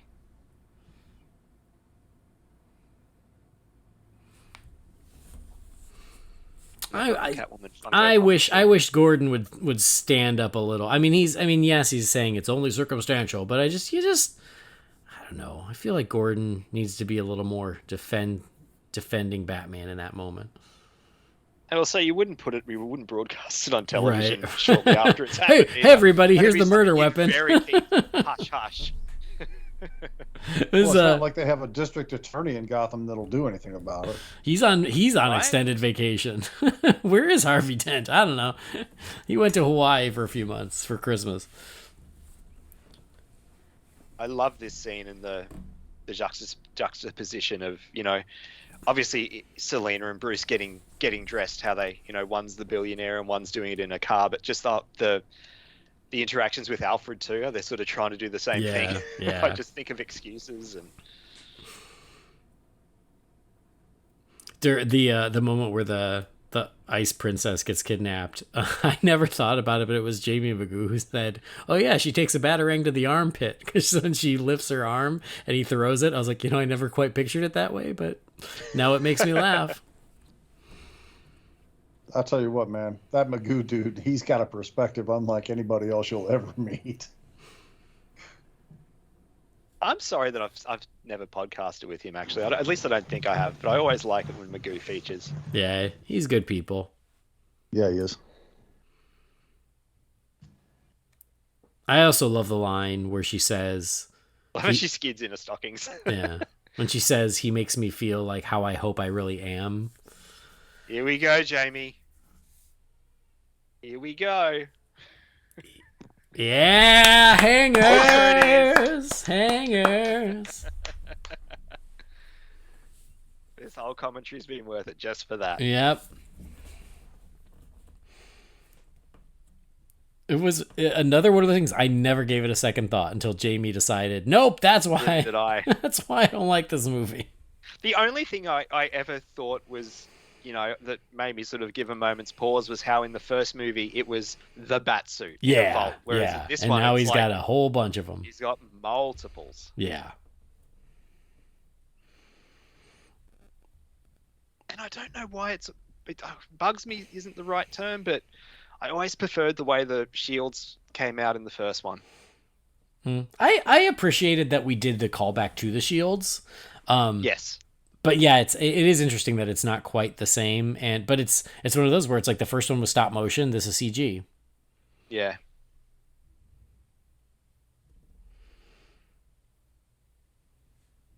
And this guy, Michael Murphy, went on to be in X-Men 3.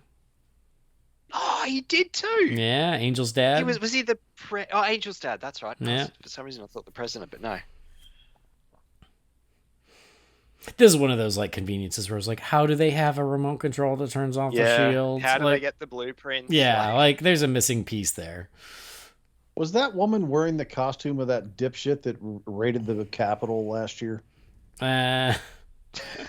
She was a village person. Okay. Yeah, I mean, it would make sense. Like if the Riddler did something like that, like he had the tech side, like but Penguin that's one of those that's just it's a savvy. convenience that's always like. Now listen, monkeys being involved in these hijinks, I can roll with that, but a poodle, get out of my face. Yeah, there she is again, just watching, just judgingly watching. You know who should have played the poodle lady is B. Arthur, because nobody can give a judgmental glare better than B. Arthur. Tell you what, 92, B. Arthur being in a movie like this wouldn't have raised an eyebrow either, because she was still hot property. Yeah. My God, could you imagine? Cameo by B. I watched Arthur. Airheads for the first time in a couple of years. Naked pictures of B. Arthur? Outstanding. I haven't seen that movie in forever. It's great. I love that movie. And like a folding chair is going to stop Batman. Like, that wouldn't even stop me. Listen, hundreds of wrestlers every year get injured by those chairs, sir. Yeah.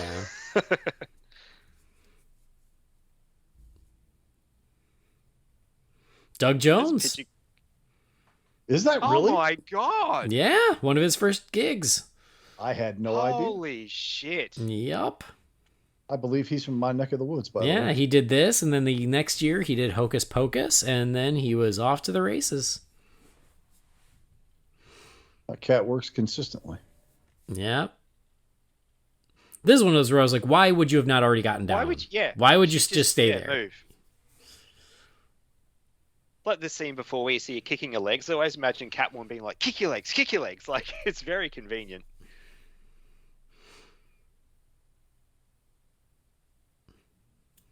Oh, shut up, dickhead. He did not. Yeah. That asshole. F that guy. And I'm sorry, but you've got bats. I mean, Jamie can attest to this too. Like, they're not going to sit in there silently, just waiting for the lights to come on. They are noisy friggin' things. Not when they're sleeping, but they wouldn't be sleeping once the sun goes down. Exactly. Of course, they also wouldn't be out in the winter time either. I mean, I can get technical all day long, but... These are winter bats. Listen, you're not 20 feet away from bats right now. That is correct. Or at least I'm not. But... This is one of these scenes in a movie. Like, I know it's become iconic dialogue, but like, it's just kind of saying words. Like, where did this come from? Like, mistletoe can be deadly if you eat it. Like, and why would you bring that up at that point in time? Like, it's just so bizarre. Because the Batman-Catwoman relationship is trash, that's why. Okay, let's relax. That feels a bit much. I love the way that he actually takes his time to like lick his lips. Yeah, that and lick, like savor it. that lick is great, and it was nominated for Best Kiss on the MTV Movie Awards. Really? Yeah, it didn't win, but it should have. I also love like how you can hear her claws on his chest when she pulls them away. I think that's so cool. The look he gives her here of like, are Yeah. you fucking kidding me? He's like, God, how many of these do I have to pull out of myself? But like, she's just been involved in a kidnapping, and he leaves her there. Like, would you not? Surely you got bat cuffs or something that you can put on her. Like, you know she's up to no good. Arrest her, bring her in. You know what would have been cooler here? Never mind, I ain't gonna say it. Oh. What? You've lost me. What? Were you Oh, gonna, I what? know. You what think he about it was for a saying. minute, you'll figure it out. Because I don't want to see a guy flying What if he around looked the like a buildings in flying Gotham squirrel? in a bat suit. Ah, okay. Sorry. I thought you were going back to the Catwoman thing.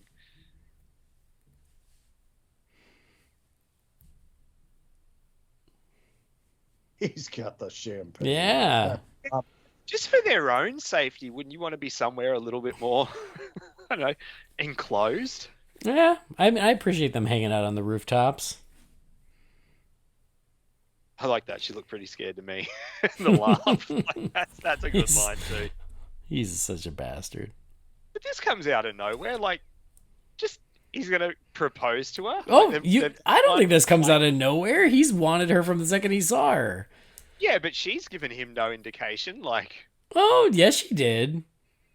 She did. She manipulated him on the bed, being like, no, we need to get Batman first.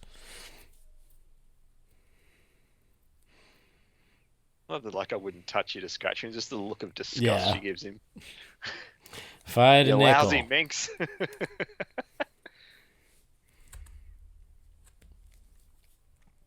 He's a savage putting that thing around her neck and I sending know, her up like right? that. How quickly. I also love that huge window. It's so Gotham. That Go big, ahead. massive window. It's so cool. Some CG right there.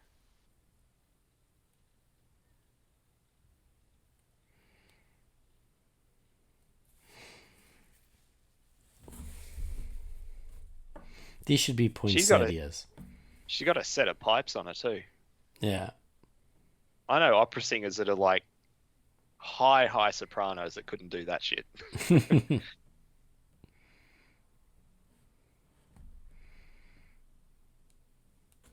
He's like, That's another thing if you want to get picky, like when the hang glider comes out, like you see the cape fall off and then the hang glider just kind of turns into a cape. yeah. They kind of imply that the cape and the hang glider are one and the same, which is obviously not the case. I love the little toy Batmobile. Oh, me too. I also love when you go back into that trailer, look at how many air conditioners are around him. Yes. Yeah. So many.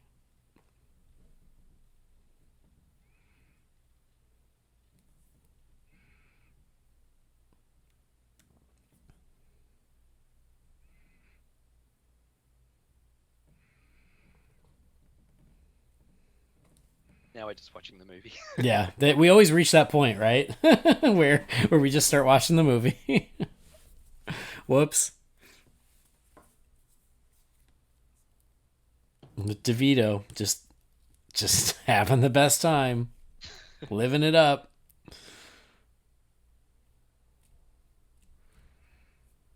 And you sort of got to go with comic book logic with this because none of it really makes sense. But Okay, the "my license is expired" line, that's a little hokey and hammy. After I gave all that praise to Burton for keeping things in check, that one's a It's all right. that's a step on the out of bounds line. It's not quite out of bounds, but it's a step on the line. he was recording on a CD that you couldn't do at that point in time. I appreciate the Batman is like, okay, we're running down people, but I better pop in the CD because I feel like this recording is going to be useful later. CDRs weren't a thing in '92. No, I think they probably were, especially for Batman. I always thought it was really cool how this shot of just the Batmobile knocking those cars, like driving between and just knocking the cars to the side as he goes.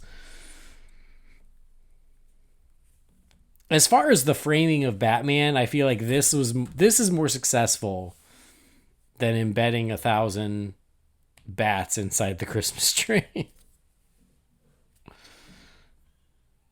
I mean, the logic of what the bats are going to do as far as their behavior and the temperature and sitting still until they're signaled or loosed or whatever aside, I think that's kind of a stroke of brilliance. Yeah, send the bats out. Who's going to send bats after us? Batman. And mob mentality doesn't exactly think clear anyway. DC's got to be pretty strong to be able to punch through the bottom of a car. You can't do that? He's Batman. I've had cars I could do that with before. They were rusty, but I could do it. Look on that poor woman's face. Yeah. That should have been B. Arthur. That should have been her cameo. That should have been Estelle Getty. Oh, see, that's good too.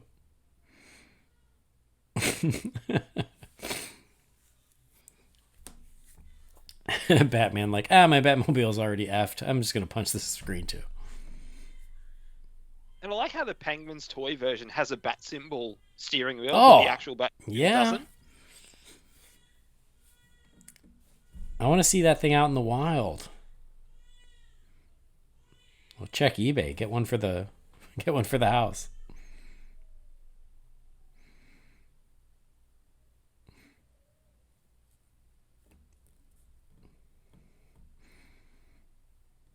Bat missile. Yeah, the Bat missile. This is another thing that blew our minds when we saw it in the trailer. We're like, what?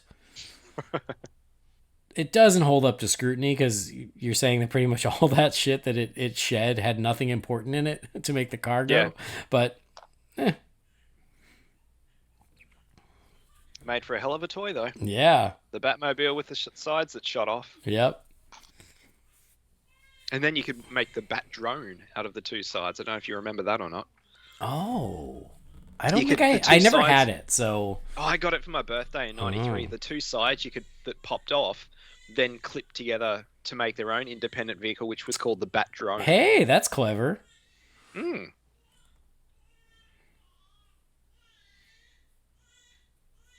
Nope, Harley's upset. She wants to watch the movie. I mean, I respect that all these people have time to come to a mayoral speech when there's not an election a few days away from Christmas.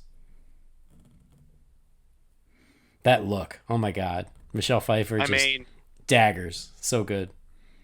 People are going to rallies over there and there's not a presidential election for quite a while. Oh my God. Just saying. You're not wrong. It's ridiculous.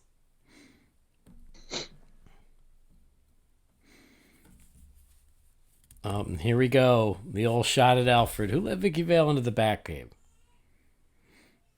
And that there is the biggest link we get to the first movie. Yeah. Well, and when he talks about Vicky with Selena. Oh, yeah. I mean, referencing Vicky. Yeah. I at least appreciated that they at least did that, even in 1992, because I was like, oh, why would you not bring back Vicky Vale? So at least they acknowledge it. I can think of 1,000 reasons why not bring her back. Are 999 of them screaming? Yes, they are. Iron Maiden, excellent.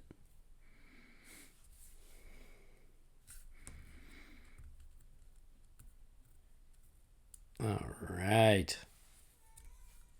The Batcave. And we almost get DJ Alfred. There we go. There he is. DJ Alfred is the best Alfred. Jam Master Alfred. Yeah. You got one turntable and a set of headphones. Mm-hmm.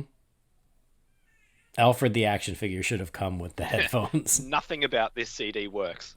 Like, even the fact that the lid, like, it doesn't have a lid. It just has, like, a thing that goes over the center. Like, no, that would still work if the laser's on the bottom. I had never seen a CD you don't need player the that lid. doesn't have some sort of lid. Oh, no, laser's on the I bottom. think You because can they do probably that. didn't want the laser exposed. I think You can do that, but I mean, I don't think you can scratch a CD while it's you playing. can't. I'm pretty sure. Hey, Harley. Hey, Harley. She's choosing chaos. They should also have sold those CD players. I would buy one. I'd still play CDs if I had a CD player like that. Just for that reason. Don't worry. By the time your kid has kids, hipsters will be talking about CDs and how great they are, and Yup. trying to resurrect the dead format just for the sake of having some other thing to piss money away on. Hey, Brendan, how you doing? I feel a little bit attacked. It's true. Just a little? I should have been more obvious? Sorry, I don't get the whole vinyl thing. I hated vinyl when I was a kid, when it was the thing. It's fun. I have not gone full Brendan, but it's fun. We've picked up some. My grandmother had a cabinet record player with big speakers on the side of it that you could have my hosted a grandparents. Thanksgiving Oh, dinner. yeah. It was so big. It's like the table in Rope. Yeah, we all did. All of our grandparents did. Like, it was a piece of furniture. How Yes, quickly Max yes. turns on him too. Just I like, know. I love the little shrug he gives as he walks away. He's like, it's on you now. This is my favorite line in the whole movie. about the Why do they bring tomatoes eggs and and stuff. tomatoes to a speech?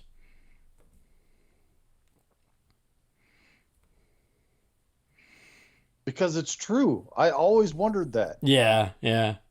Like going back to the days of like the Muppet Show and stuff, I'd be like, why is this stuff here? Who's bringing this? So the fact that somebody finally addressed it. goes back to like the gallows and stuff, I guess. Just straight These up. poor Oh. people just going for a walk. Yep, I know. Just straight up open Jeez, the Gotham fires. cops, like, yeah, they're not scared to just shoot, are they? Well, he just open fired on a whole crowd of people, so True. I'll I mean, give they him just that. did the same thing to Batman as well. Yeah, I'll give him that. Hi, Duck. Hi, How are Duck. you? I love you, Duck. Did I I've got tell you the that little- museum that's up north of me had the Batmobile and had this duck at the same time? No, pretty sure you but- did. That yeah, sounds yeah, familiar. it sounds familiar. I love the duck. I've got the little Hot Wheels duck Yeah. next to my penguin action figure we were talking about.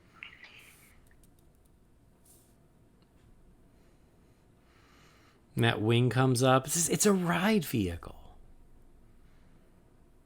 That's exactly how you would get on a duck ride vehicle at an amusement park. Oh, Doug Jones got knocked out. I never knew that was Doug Jones. Hey, that's blown my mind. Yeah. And I appreciate him. Yep. You know, he's like, I tried to be civilized. I tried to be a person. Never mind. I'm the penguin Here's again. Jamie. This is Jamie. Yeah. That's me when I get home from work every day. I just rip off my clothes and scream, really. I'm not a human being. I am not. How was work? I am not a human being. All right, okay. Harley, we're just going to leave Daddy to his own devices for a few minutes. Somebody have a long day. You go have a shower and Yeah. calm down. And then I pass out notepads with my boss's names on it. And Catherine's like, oh, a villain or an enemies list again? I'm like, yeah, every day. Do you keep dossiers on them as you did in the old days? My old files, my old files from Batman. Yeah. I don't, but maybe it's time to start that back up. I do love how this clown was just kind of like, I mean, hang on. Yeah. Feel bad for him. I'm pretty sure that guy was the same actor that played one of the bouncers in Roadhouse, because everything comes back to Roadhouse. Roadhouse, obviously. How matte painted is that Batmobile?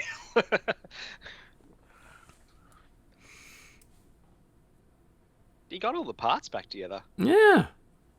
I wonder what point they just go, screw it, and we're going to make one with neon blue. They don't. It's in the multiverse. That's another universe. A bit of MC Hammer here. No, it's Super Freak. Super Freak, sorry. Yeah. It was Super These Freak masks before it was are You Can't Touch This. So elaborate. Well, it's the Masquerade Ball. It's some eyes wide shut. I do love the Masquerade Ball, and the only two people who don't wear masks are Bruce Wayne and Selena Kyle. I meant to address too the look that Alfred gives Bruce of utter disdain when he changes his mind after ripping up the invitation. And he puts the invitation back together. That's my favorite GIF right now. Yawn. Yes. Tim Burton's cameo coming up.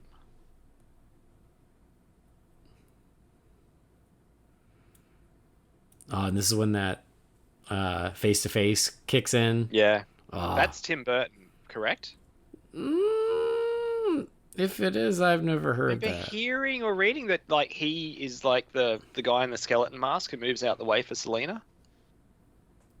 If that's true, I didn't know that. So now I'm going to have to look into it. That's something I remember hearing or reading about over the years. I could be wrong, but I do remember reading it. There goes the Flash in the background. Never noticed that before. Yeah.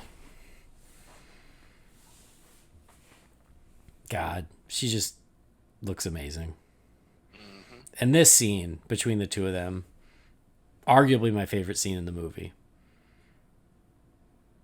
Between the music, the exchange, the general feel of the party and everything, I'm not even gonna contest you on it. I don't think it's my favorite, but the way it escalates, you know, it's like it's flirty and it's romantic and it's sexy, and the way it escalates and the way she starts crying, like, oh my God, like her performance in this is just outstanding. And even her look here when she says, "I guess I'm tired of wearing masks." Ugh. Yeah. I'm getting just a little bit ahead, but when they reach the moment where she says, "Does this mean we have to fight now?" Mm-hmm. The audience laughed at that. Yeah. Really? It's not meant to be funny. You got to laugh when I went. Like the whole theater exploded in laughter, like George Carlin just delivered the line. Really? I've never found that a funny line. I found it more almost like a heartbreaking line. If she's like, oh, you know. Yeah, the way this music changes here when he realizes why she's there. Oh, these are just two amazing actors anyway, and just watching them in the scene together. Did they ever do anything else together other than this? Oh my God, I feel like they did, but like at some point you feel like they had to have crossed over again in a Burton project or something maybe, but I can't place it. Yeah, you're right. I don't think Pfeiffer ever did anything else for Burton, did she? She did Dark Shadows with him. Oh, okay. Which is a great and criminally underrated movie, I might add. Yeah, I've never I'm with seen you. it. It's so fun. Watch it in October. I was gonna say I might give it a spin. It's good for Scarathon. Watch it. It's wonderful. I adore. They even throw a Halloween party. It's fun. Yeah, oh my God, the looks on their faces.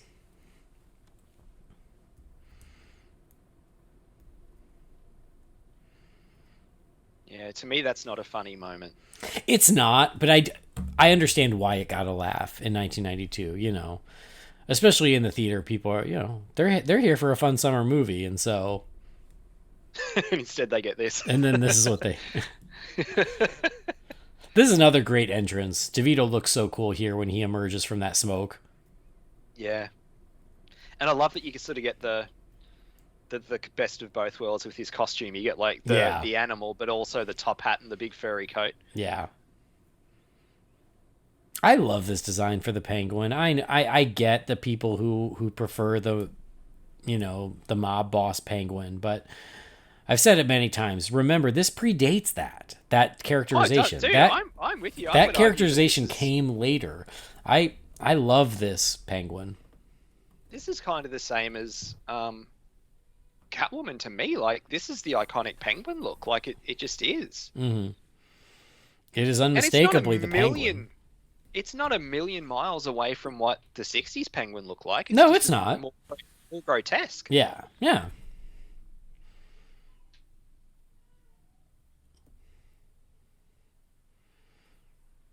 you know, if you just for argument's sake, like, you know, this looks more like Penguin than say Bane does, you know, in Dark Knight Rises compared to Bane that, you know, in the comics and what came before.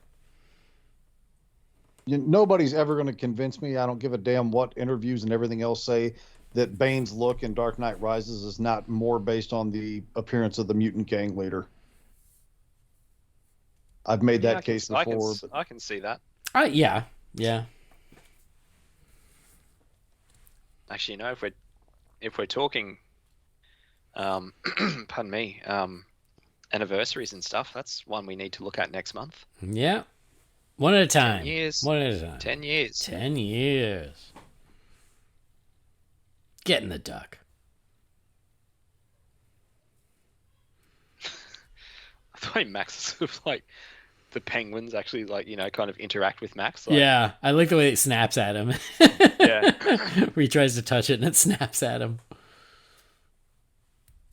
But the penguin commandos themselves, like, that's some pretty, not campy's the right word, but it's pretty crazy. Yeah, pretty out there. Yeah. Once again, I point out how many abandoned amusement parks and warehouses are in Gotham.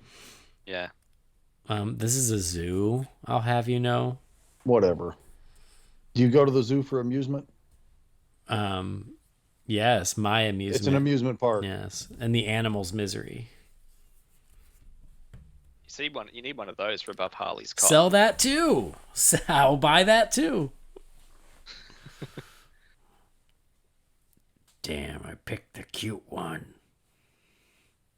Doesn't say damn. I like the fade here to the circus. They have this circus train at Movie World. I don't know if it's the same, like the actual prop from the movie, but they have the circus train. Yeah.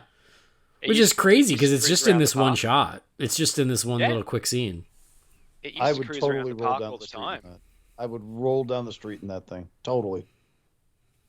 Babies in the cages and all. When they do their DC things that, you know, events over school holidays and stuff, and they bring out all the old characters, the train comes out with the Red Triangle Circus game. That's fun.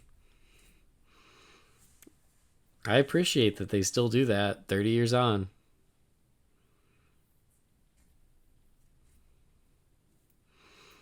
I appreciate that we also got that quick Batman silhouette. Yep. Because Burton was far less interested in the Batman silhouette in this movie than he was in the first movie. In the first movie, he got full use out of it. And it was almost like by the second one, he's like, I already did that. I don't need to do it as much anymore. But I'm like, no, you can never have too much of it. That Batman has his own stationery. Heck yeah. He got it in a package deal with the CD player. It was like, order a CD player with your logo, get free stationery. Not a bad deal.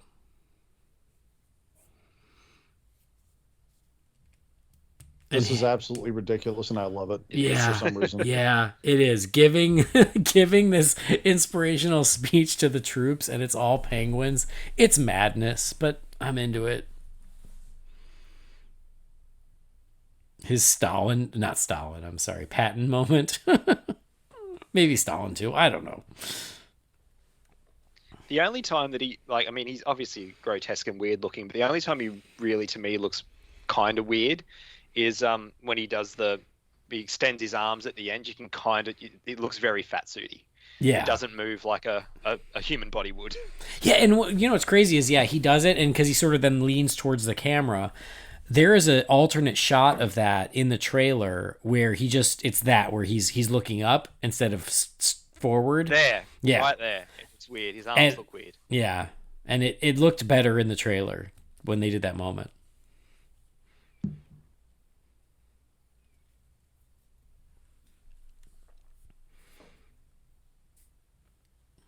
It's almost like this is where they've gone, okay, well, it's a comic book movie, so we need to do something comic booky, and they've done the crazy. I love the ankle. Yes, his little hop that he does is awesome. But because before it was like all mayoral campaigns and business espionage and stuff, and now it's like, well, now we've got crazy penguins going to blow up a city. Yeah, that's an awesome touch of detail, having that water droplet splash up on those windows to the side there. Yeah, I think that's great. Yeah. Mm-hmm. So simple. But The Bat ski boat is a great design. It's a shame it doesn't do more, but it's still it's a really cool looking vehicle. I saw the Bat ski boat at Planet Hollywood in Las Vegas in 2006. Oh, nice. It was like up in the ceiling. I was like, holy shit, that's the Bat ski boat. Yeah. I loved how for the two Burton films, all of the vehicles all looked like essentially part of the same collection. Yes. So the Bat ski boat, the Batwing, the Batmobile, they all had this very consistent overall design motif. I mean, Forever did as well. But, Yeah, they did. You're right. Yeah.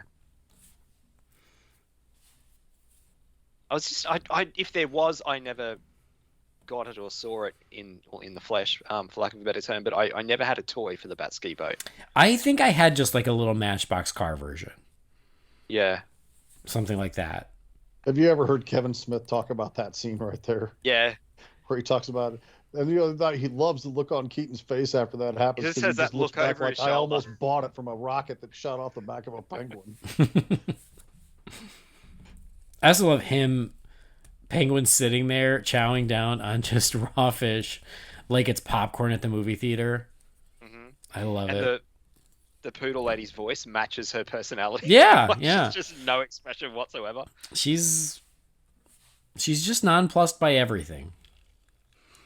Oh, I would also say the Bat ski boat was also one of the Happy Meal toys. So the Happy Meal toys, there were 4 vehicles: the Batmobile, the Bat ski boat. There was a Catwoman car that is not in the film, and then sort of a hybrid that was the duck, but it also had the spinning umbrella at the front of it for Penguin. So Taco funny Bell how- had the rights Go ahead, for Jamie. 1, Yeah, and McDonald's had it for 2 and 3. Who had Batman and Robin? Taco Bell. Was it Taco Bell? Yeah. Over here it was KFC. It was Same company, different brand. Yeah, Or it was a different food. Taco Bell sandwich. Taco Bell had 89, then McDonald's had 2 and 3, and then Taco Bell had it again for the 4th. Did you know that Russia had more KFCs than they did McDonald's? Oh, no, I did not. Like a lot more? Well, I think I told you this. China loves KFC. There was KFC everywhere in China, and it was like an extensive menu to the point where it had a very extensive coffee menu at the KFC that they called K-Coffee. So it was like a Starbucks menu, but it was KFC, which was good because there was one at a train station with a vendor I would go to, so I would always go get coffee at that KFC before we went on the train. What does fried chicken coffee taste like? Well, it just tastes like coffee, but yeah, anyway, I was shocked by how much China likes KFC. I'm going to say it doesn't really work logistically, but it does in this movie that causing so much damage, they all go to the one part of the town. And it's like, well, yeah, because this Gotham City only has that one little block to blow up. It's the city square. Speaking of fast food stuff, man, like the Nolan films didn't have any fast food tie-ins, did they? Not that I recall. I feel like they did First, not. Batman Begins had something with, well, it's Hungry Jack's here, but Burger King over there. Because my little brother, because he was 11 when that movie came out, so he got the toys for it. I can't remember what they were, but I remember Hungry Jack's here did something for Batman Begins, and then the following year they did big cups for Superman Returns. And then BVS did not. No. And then the I Batman feel had like Little the- Caesars, which is not really the same thing. Well, it had nothing over here. Yeah, I'm ready for Batman to be back at McDonald's, I guess is what I'm saying. Same. I miss that. I miss those days. It used to be such a big deal to go to McDonald's and Yeah. get the newest Batman meal or Batman toy or whatever. Yeah. Man. I remember when the prequels came out for Star Wars, and every single PepsiCo company had tie-ins for that. Oh, yeah. Pizza Hut, Taco Bell, KFC. Like I was in KFC begging them to just let me have the buckets Mhm. with the battle droids on the side of them. Goodbye, Duck. For all the fans who hate the Duck, maybe this is their favorite scene. Yeah. For me, it's a sad scene. I'm a genuine freak and you have to wear a mask. It's good. It's good, but it's so random. Why is it random? I don't know. What's random about it? It's not what villains would, I don't know. I just think it's odd. That shot of Batman with the beeper thing, the remote, that was the fold out poster. Well, not, it wasn't even the fold out poster, just the poster in the middle of the movie magazine for Batman Returns.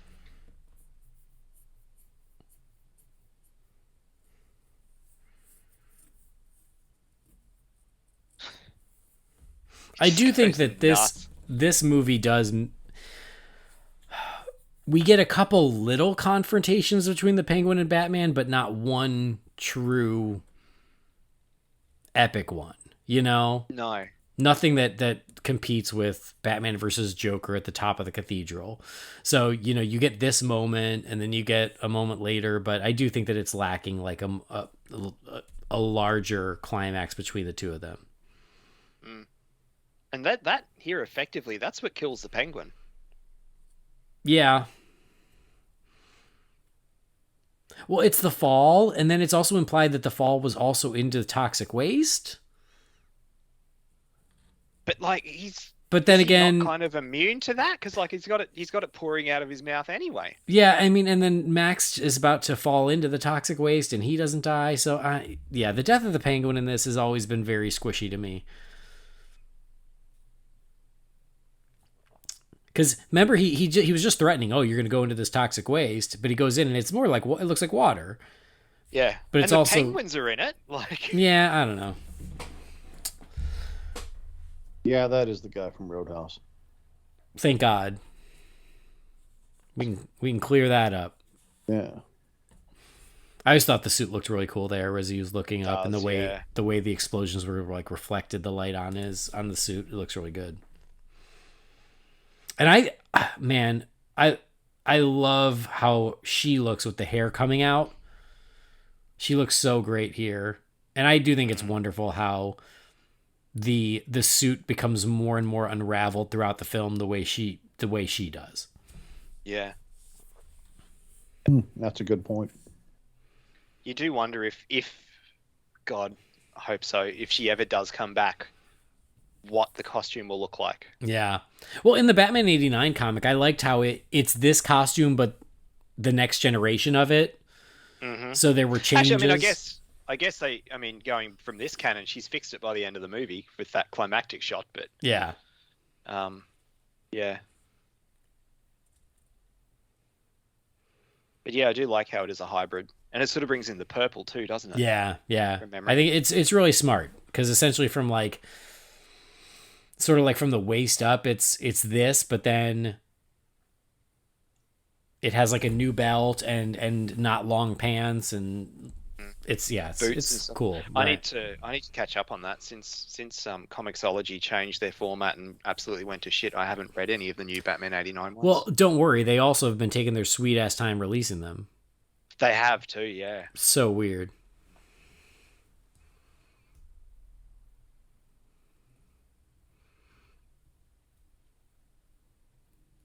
I love how not 2 minutes ago, Batman's suit broke a steel knife or small sword or whatever from the end of the Penguin's umbrella, and he's about to peel his cowl off like it's fake cheese.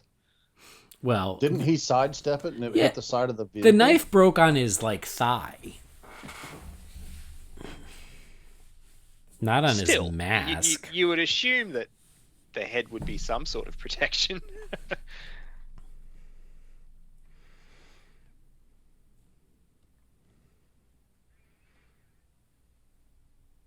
It could have worked if they'd done the shot from behind, hey, and you never saw him without the eye makeup. Yeah. Well, it's like, why not just leave the makeup on? Like, you know it's there. That, like, you would have seen, it would have been a cool shot potentially seeing it from you, because you would have seen like Max's like face. He sees it's Bruce Wayne. I mean, I guess for this whole climax, because you've got Bruce's face exposed, they wouldn't want to distract with the makeup. So I get that, but yeah. there was probably a cleaner way to do it. I mean, look, it's comic logic. I mean, even in BVS, he takes his cowl off and the makeup's gone. Like, yeah. The Batman's the first time they ever just I was showed gonna the say makeup. the most recent one's the only one to address it. I can accept the whole makeup and mask thing. Like when he takes it off, it's gone. Like that's never really bothered me. It's just, yeah, it just in that scene when he takes the mask off, it does look a bit wonky. Like I said, if they'd just done a shot from behind, you wouldn't even give it a second thought. Yeah. And yes, like don't rip the cowl, like lift it off or something. Yeah. So when everybody does the tallies of how much time he's Batman versus Bruce Wayne in these movies, does it still count when he rips the cowl off? This counts. He's still wearing the suit. This counts. All right. He's Batman. All right.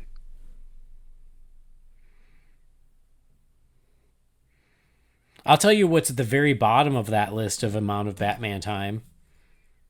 Batman Soul of the Dragon.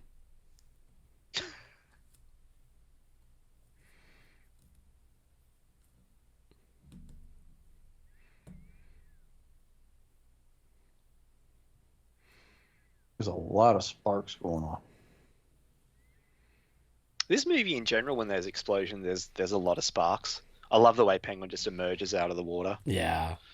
And I think they go ahead, sorry. No, I was just saying that, and that this stuff like pouring out of his mouth at this point. And the lesions all over him and everything. I mean, you could make the case that it was, broken glass that caused that, but I'm leaning towards the toxic waste thing. I thought it was the bats attacking him. Well, there you go. Three different answers. Because they look like little bites, and like they do, like the bats kind of gnaw all over him. And it wouldn't be a Burton bats move wouldn't if have we don't caused you get to have shit gushing out of your nose. Oh yeah, I'm talking about the cuts and stuff, like the lesions. But it wouldn't be a Burton Batman movie if there wasn't like a fake burnt corpse. Buys them in bulk. You might as well use them.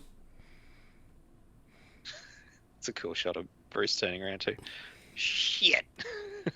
Allow me to just say Johnny Depp's reaction to the McDonald's sign in Dark Shadows is the most hilarious thing ever. Okay. I don't know why my head just went to that, because we just had the discussion about both of those things and it just came to me for some reason. I also like the line, "I'll murder you momentarily." Oh. Another mannequin? This is bizarre to me. Okay, this I've never really got my head around this. This, I appreciate the intent, but I think it's a step too far. It's just a little too much. They don't even remotely look real.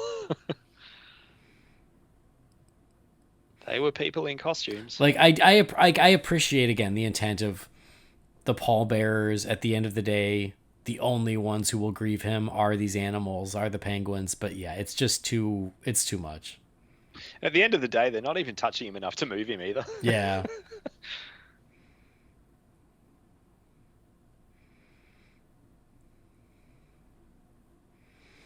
And we you guys know? Sorry, go ahead, Eddie. We just saw the burnt corpse of Max Shrek, and I've said this before, but it's one of the things I love about this movie is when he talks to Bruce Wayne and he says, "Bruce, shame on you. You can never have too much power. If my life has a meaning, that's the meaning." And then how does he die? By getting too much power. I think that's brilliant. I was thinking about it before, and I meant to ask, do you guys know why like Peters and Gruber didn't produce this one as well? Like, because after the success of the first one, you would have thought that had been all over the sequel. I thought their names are on it. Really, they just didn't, because even they seem less involved, but their names are on it. Yeah, that's the thing. Because when you watch like the documentaries and stuff, like but there's a lady, and there's another guy who seem to be like the Peters and Gruber of this movie. I don't know, it's always struck me as kind of weird. Yeah, I don't know anything about that, but yeah, I mean their names are on there, but you're right, you don't hear them talk about it the way they do the first one. No, like that first one was their, like that was their baby. Yeah. Whereas this one, I don't know, it just seems like, kind of like the producer role that Burton got for Forever. Like his name's on it, but he had nothing to do with it. Mm-hmm. I love how hard it's snowing in this final scene. It's just such a beautiful scene and so melancholy. I'm a sucker for a bittersweet ending, and this is just a beautiful but sad ending. And again, it's another great setup earlier on where Alfred says, "Must you be the only lonely man beast in town?" And by the end of the film, he is. Yeah.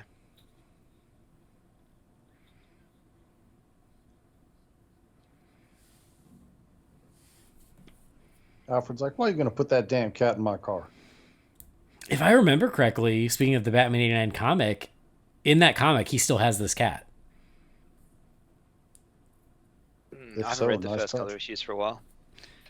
Now, I'm really glad it happened when it did, but my Apple TV just crapped out. So. Oh, what? So tell me when you're at the shot of the climactic shot with Catwoman and the bat signal. So it's goodwill toward men and women, which again I think is kind of a beautiful final line. And more slush tire.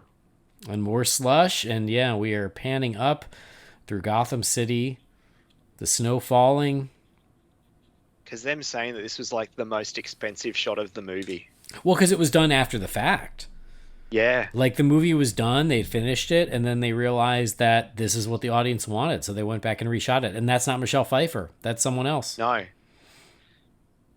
So was it just because it was a reshoot that it was so expensive, or was it like staging the whole thing? Well, it was because it was a reshoot, and they even built, and it's in the extras, it's in the documentary, they built a fake head and did it with essentially a dummy, and it looked fake, and then they eventually had to shoot it with an extra. So I think it was because the film was over, they had probably struck the set, they had to rebuild a bunch of stuff just to get that final shot. Well, I mean, I assume she's in front of a blue screen at the time, but yeah. Project consultant Bob Kane. Yep, that means he showed up a couple days. They walked him around. Everybody genuflected, and they took some pictures, and away he went.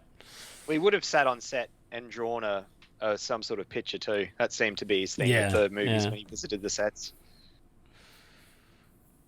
And I love the refrain of the Batman theme in the credits for this movie too. Mm-hmm. Yeah. And that is Batman Returns. There's no post-credit scene. We get the beautiful closing credits music. We're watching this without music, but it's worth mentioning. The music of The Death of the Penguin is one of my favorite pieces of Danny Elfman music as well. It's so beautiful and so tragic all at the same time. Of when he dies and the penguins come out and they pull him into the water. Again, the penguin pallbearers don't really work for me, but the music during that moment is beautiful. Yeah, I can give you that. That makes sense. All right, well. I still can't believe it's been 30 years, hey? 30 years! That's how time works, but 30 years of Batman Returns. So, as the closing credits finish up, let's give some closing thoughts on the film. Brendan? Look, I do like the movie, and I do have a lot of nostalgia for it. Not quite as much as the one that came after, just because that was the one that I was all in on. You know, I was allowed to see it at the cinema. I saw it opening day and everything. Whereas this one, it's a really weird feeling because I'm nostalgic for all the promotion that came out for the movie, because I was balls deep into that. Like, you know, I had the clothes, I had the toys, I was getting the Happy Meals and everything, and the comic, and I had the novelizations and everything, but I wasn't allowed to see the damn movie. It was so bizarre. Yeah, it is. That's so, God, like, what a tease. Right. Yeah. So, I mean, again, I didn't get to see this until, I want to say, like around July, August 93. And even then it was only because my grandmother, God bless her, my grandmother let me rent it. She knew that Mum would let me watch it, and she said, when you come to visit, we can rent it, and she kept her word, and we did. Mum let me watch it like January 94, because at that point it had been on TV. She recorded it, and then she gave me the video during the summer holidays in 94. So that was the first time I technically saw it, according to my mum. But, you know, it's a good Tim Burton movie. It's an okay Batman movie. If I could have my time over and have like a sliding doors moment thing, I would be much more interested in seeing the original Sam Hamm Batman 2 than what Batman Returns ended up being. It just seemed like it was a legit sequel to the first one. It felt more, the story in that script feels more Batman comic booky, and yeah. But I mean, look, it is what it is, and it's sort of like the halfway point for me. I don't love it, but I also don't hate it. I can sit down and watch it and enjoy it, but it's not one that, there's at least 5 or 6 other Batman movies I'm going to reach for on the shelf before I reach for Batman Returns. All right, Jamie, thoughts? I love this movie, and I won't apologize for it because I think it's great. And people have problems with the movie, it's whatever. But menus at restaurants, as we always like to say. There's a couple of bizarre choices. There's one hideous, unforgivable choice, but past that, I think this movie's fantastic. I've loved this movie since I saw it in the theater, and I revisit it often, and I never got into a point where I hated on this or didn't like it or any of that stuff. I've always loved. Maybe it's the imagery and the style and the fact that I love Burton as much as I do that attracts me to it more than it being, the best pure translation of Batman on screen. Or maybe it's just because it has a lot of stuff that I really like coming together in Burton and Batman and Michelle Pfeiffer and Danny DeVito and Christopher Walken and all of these things just working its magic and being set at Christmas time. I mean, just so much about this movie just works for me on so many levels. The score is fantastic, as a carryover from the first, but it like expands on the first, and some of the additional music in there outside of the score is fantastic. Is it Susie and the Banshees? Is that that big song there at the Masquerade Ball? Face to Face is a great song. It's phenomenal. I think it's a beautiful film. I think it's aging wonderfully. I would love to come back and revisit this Burton verse of Batman. Obviously at some point we're allegedly going to get Keaton. I want so much more than just Keaton to be a part of that. And I'm hoping that, be it in this supposed Flash film or whatever follows up to it with Batgirl or any of that other stuff, I just hope there's more to come of this, because it's a world I don't ever want to step away from permanently. And this movie's a big contributing factor to that, in addition to the first. And even though we could make the argument of the aesthetics being different or any number of changes made between the first and second film, I think the two pair beautifully, and I can watch them back to back anytime and be perfectly satisfied. Before you start to gush, Andy, just hearing Jamie talk, and I have a feeling I know how you're going to talk about it.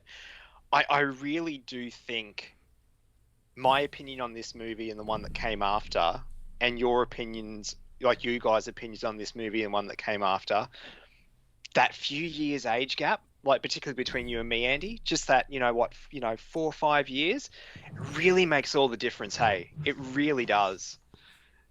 Hey, there was a point where I thought Batman Forever was the definitive thing of Batman on a screen. But that's because it was because it's the newest movie. That's then I got a little older and wiser, and I was like, man, piss on that. And that's what I'm saying. I still don't hate the movie.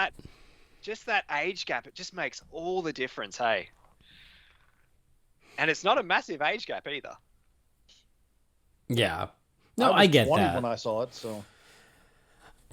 I mean, I'm very much with Jamie on this one, but the difference is that I had a more mixed relationship with this, because when it did first come out, I did like it, but I was a little disappointed that summer because it wasn't the first one, and that took me some time to reconcile and to get over that. And even now, 30 years later, I always thought, I respect what Tim Burton wanted to do of going, I just want to make it. I don't want to make the same movie twice, so I want to make it its own thing, but you still could have done that and have a little more connective tissue. But that aside, over the 30 years, I do love this movie, and I have continued to just fall in love with this movie. And to your point, Jamie, I think it has aged extremely well.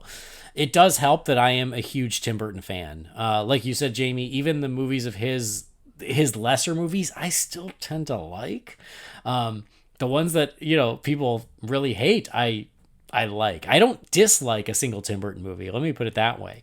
So his sensibilities have always just spoken to me. He and I have always seen eye to eye.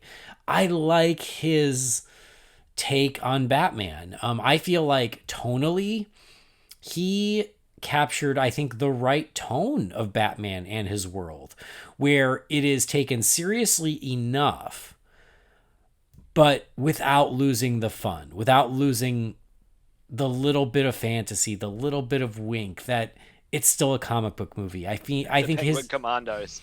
I think his balance is quite good. And it's funny, the older we get and the more versions of Batman we get, the more I'm like, man, I think Tim Burton had it figured out.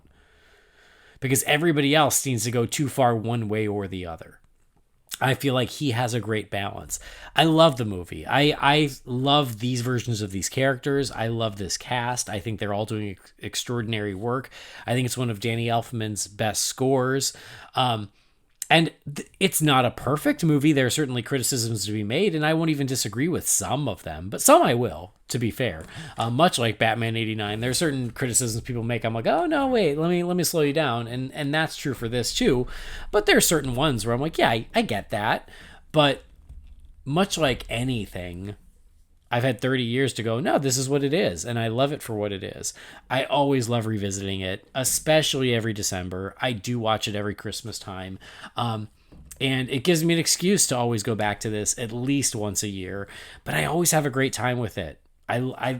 For me, it all does work together, and again, even though there are nits to pick, at this point, I don't even care anymore. I just love it for what it is. I love that they got away with this big summer movie in 1992, and it's as weird as it is. I love the weirdness of it. I love how perverse it is. I love how dark it is. And at the same time, it's still really damn entertaining, surprisingly funny, and is still pretty smart. Like, that's why I love it. So there's so much to love about this that I'm always happy to revisit it. And like I said, I also appreciate now that, it's something that me and Catherine revisit because it was one of the first things we did together. So I get why it's not everybody's cup of tea. I totally do. Menus at restaurants. It's my cup of tea. I dig the hell out of it, and I always have a great time with it. And 30 years on, we'll do it again at 35. So much fun. So happy 30 years to Batman Returns, June 19th of 1992. Here it is, June 19th, 2022. Oh yeah, but always fun to revisit these. Always fun to watch it. Never know what we're going to talk about. B. Arthur, who knew? Always leads to good conversations and commentaries. It all came back to Golden Girls and Roadhouse. That's The important things. But anyway, so we're going to wrap up. But to Brendan's point, Dark Knight Rises is 10 years this year. So I think we'll be revisiting that soon too. But for now, we're going to wrap up this episode of Holy BatCast. We're not going to do the Wayne Manor Mailbox because we just watched the whole damn movie. Isn't that enough? We can save Wayne Manor Mailbox for next time. But I'm glad we made this happen. I'm glad we found the time. I regret nothing. Brendan, thanks for making the time, and thank you for whatever you did to sabotage Jess's practice.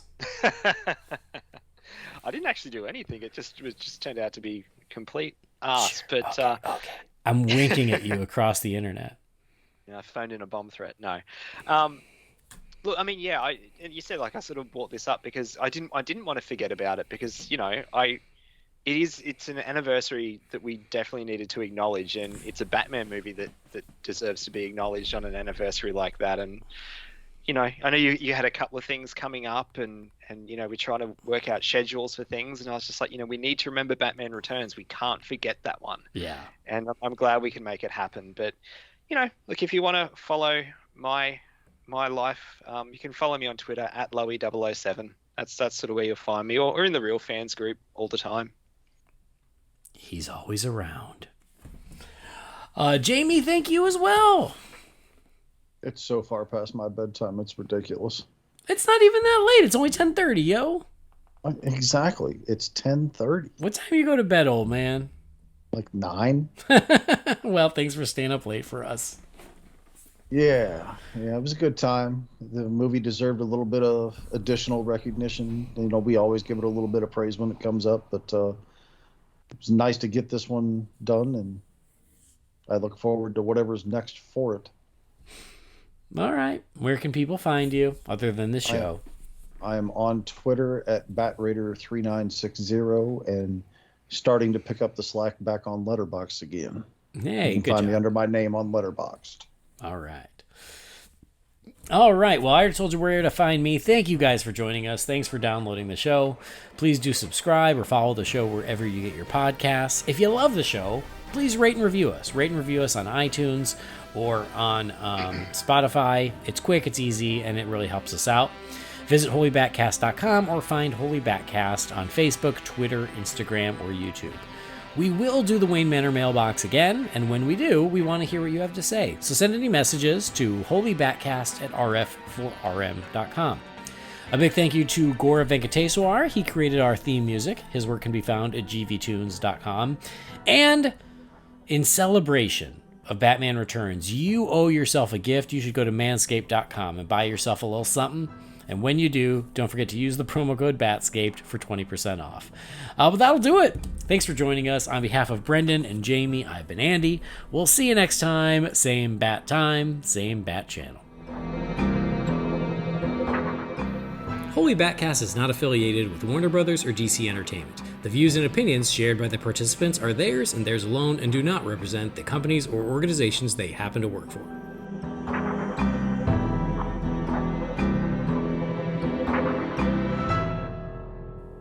Same Shrek time? Same Shrek channel? Just for you, Brendan? Nah, I'm good, thanks. Brendan, shame on you. One can never have too much Max Shrek. If my life has a meaning, that's the meaning.